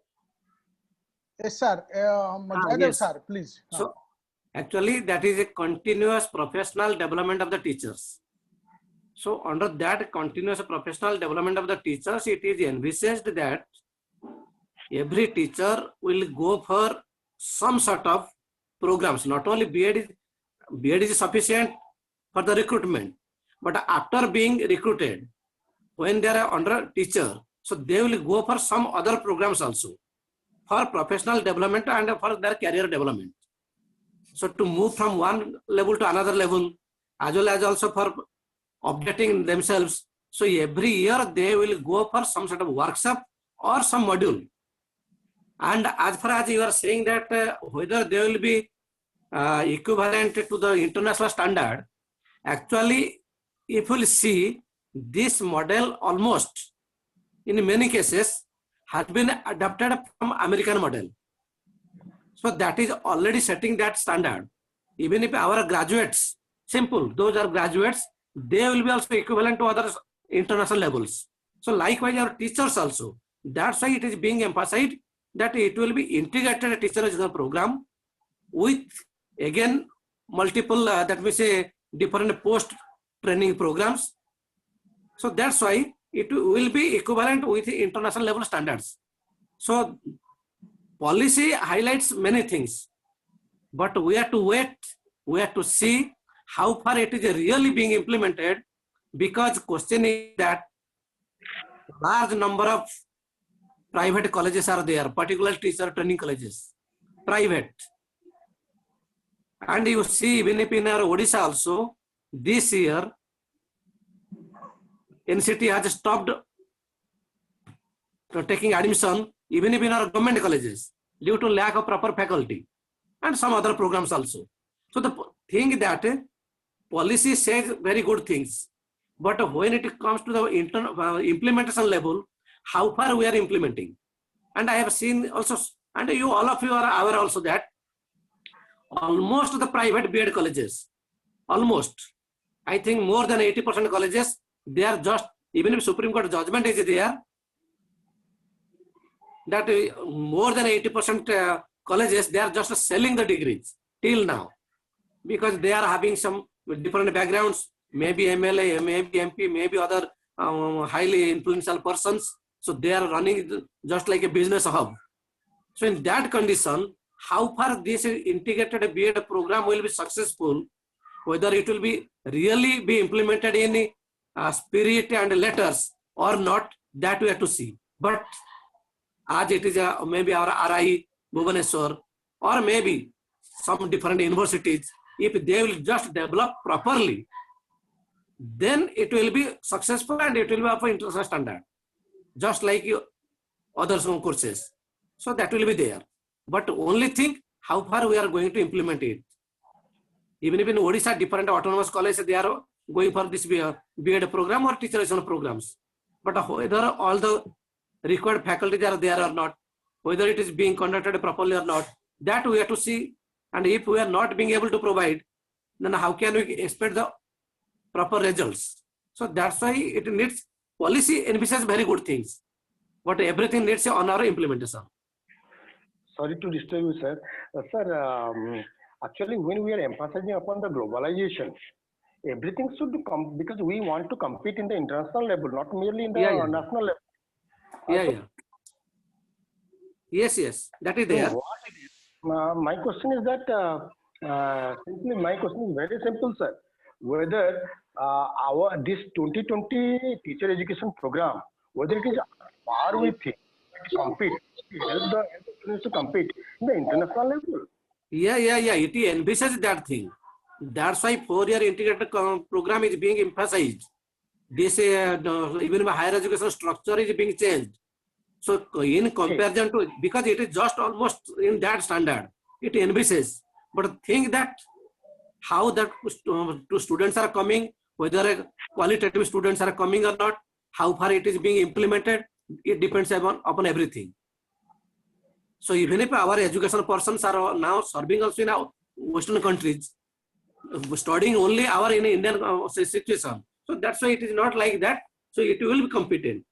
Yeah. Sir, if you consider the evaluation process, if credit system will be implemented throughout India, if Yes, it will yes. be, then it will be comparable. Right, sir. Thank you very much, sir. Thank you. Thank you. Thank you, sir, for your question. The thing is that Professor Sahu has already mentioned that is the BA that is an integrated approach. It is 4 years degree course. So you see, in this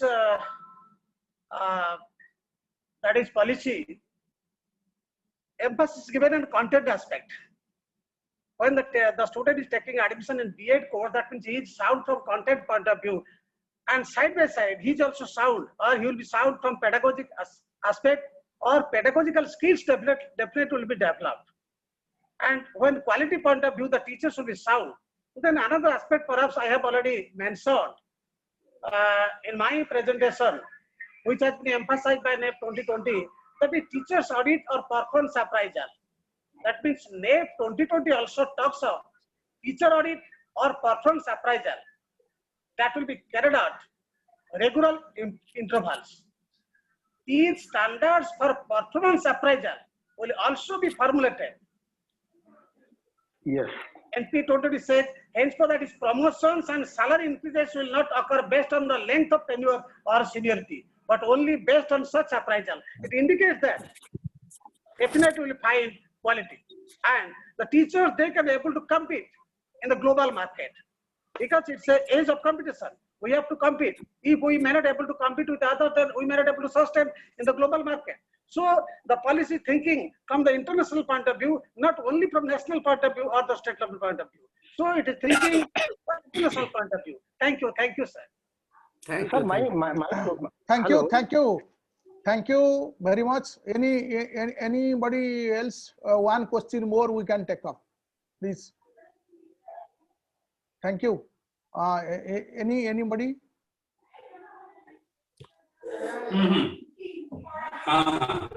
Yes. Do you have any question?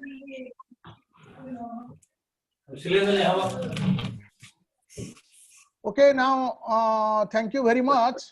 That today we have a discussion to say it's a nice occasion to. Excuse me, sir. One thing I want to ask. Yes. As we know, communication gap is the root of any problem. So is there? Yes, sir. My name is Mohendra Kumar Jena. I'm a research scholar. So my question is there any scope in national education policy for communication subject starting in school level? Communication subject. Yes, sir. Because communication gap is the root of every problem. So for which reason, if we introduce in school level, so there may be fruitful result.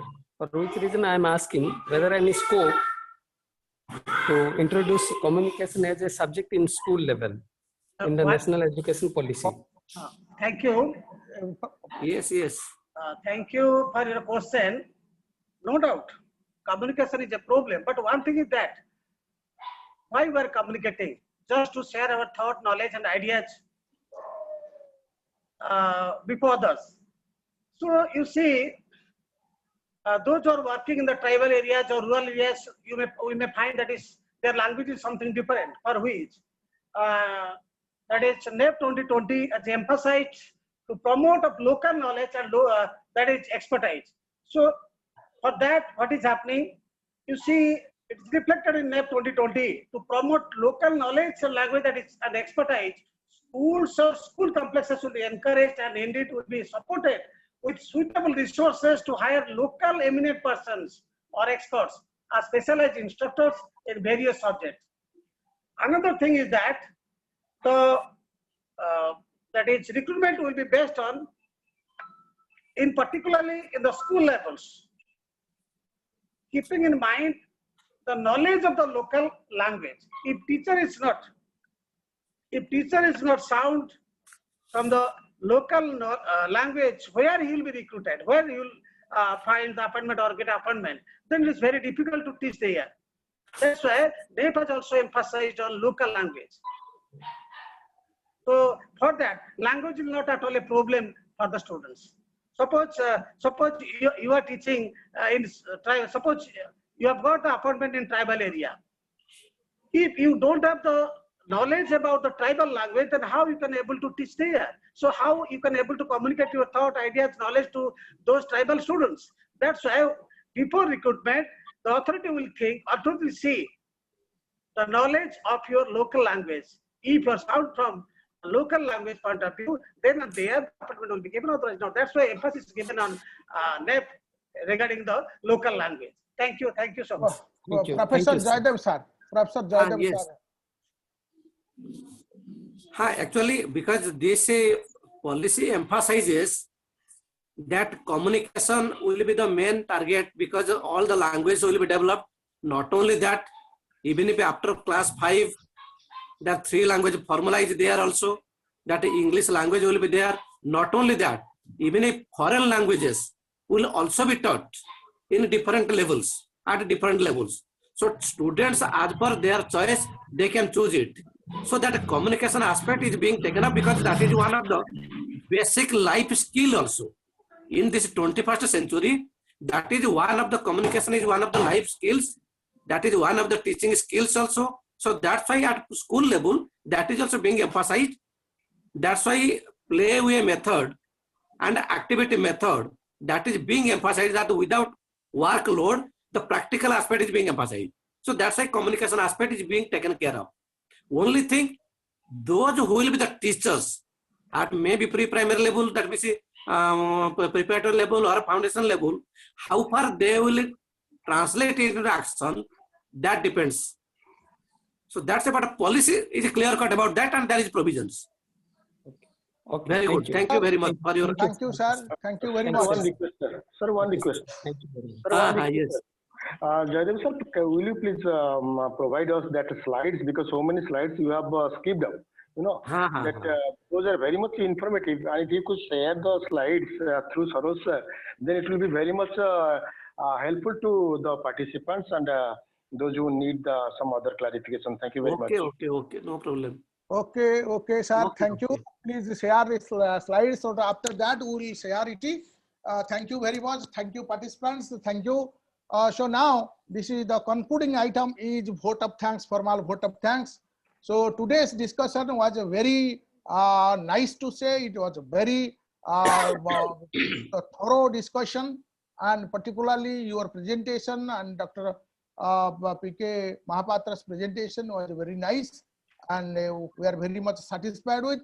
So now I invite our student, Jivanjita Vishwa, B.Ed first year student, to say student leader, Jivanjita Vishwa, to offer vote of thanks. Good afternoon, one and all. As all good things come to an end in life, so is the webinar. On behalf of Department of Education, Rajdhani College, Bhubaneswar, I feel extremely privileged to offer vote of thanks to esteemed dignitaries participated in this webinar and those who have directly and indirectly contributed to the webinar on teacher education as per NEP 2020 organized by our institute. At the very outset, I would like to extend hearty thanks to the chief speaker of the webinar, Professor Joydev Sahu sir, who despite of his hectic schedule attended this webinar and delivered a valuable, impressive and comprehensive talk on teacher education as per NEP 2020 and highlighted the role of teachers and post-bid certification and the role of technology in education. We are really enlightened with your knowledge and presence. We need your blessings, sir. We look forward your kind cooperation in webinar to be conducted in future. Once again, thank you, sir. From the bottom of my heart, I am thankful to our esteemed principal, Dr. Sasmita Sarangi ma'am, for her auspicious presence and enthusiastic support in organizing this webinar. We, the students, are immensely influenced by your noble ideas, academic vision, and inspiration. And definitely, it will come much blessings in long run. I extend my sincere regards to Dr. Prasanna Kumar Mahapatra sir for enlightened and enthusiastic address on teacher education as per NEP 2020. It will immensely help the ignited minds of our learners. Once again, thank you, sir. I extend my sincere thanks to Dr. Nivedita Mohante ma'am for giving an excellent coverage on teacher education as for NEP 2020. Thank you, ma'am, for your thought-provoking and interesting address. I would like to extend my heartfelt gratitude to our revered coordinator, Dr. Sarojkanta Chaudhary sir, for his untiring effort in organizing this webinar with his appreciating ideas. Thank you, sir, for your great effort towards today's anchoring. With profound regards and reverence, I would like to thank our esteemed faculty members of our department for their enormous cooperation in organizing this webinar. I would like to take this opportunity to place on record our hearty thanks to Mr. Satya Patnaik sir for his enormous cooperation and perfect technological support in the organization of this webinar. With profound regard and reverence, I would like to thank our esteemed faculty members of our department for their enormous cooperation in organizing this webinar. Once again, thank you, sir and ma'am. Last but not the least, I am thankful to all the professors, research scholars, readers, pupil teachers who actively participated in this webinar and made it grand success. Lastly, I would like to thank each and every person who are the stakeholders of this program. Finally, I leave you with this inspiring quote by Martin Luther King. An individual has not started living until he rises above the confines of his individualistic concern to the broader concern of all humanity. Once again, I thank you all for your attention. The feedback link is now available to generate the e-certificate. Thank you all and have a nice day. Thank you, Jivanjita, for your nice Thank you very much. vote of thanks. So thank you, ladies. Thank you. Thank you, sir. Thank you, Prasad. Thank you, Jadhav, sir. Thank you, all the participants. Thank you, namaskar. Thank you all. Thank you, madam.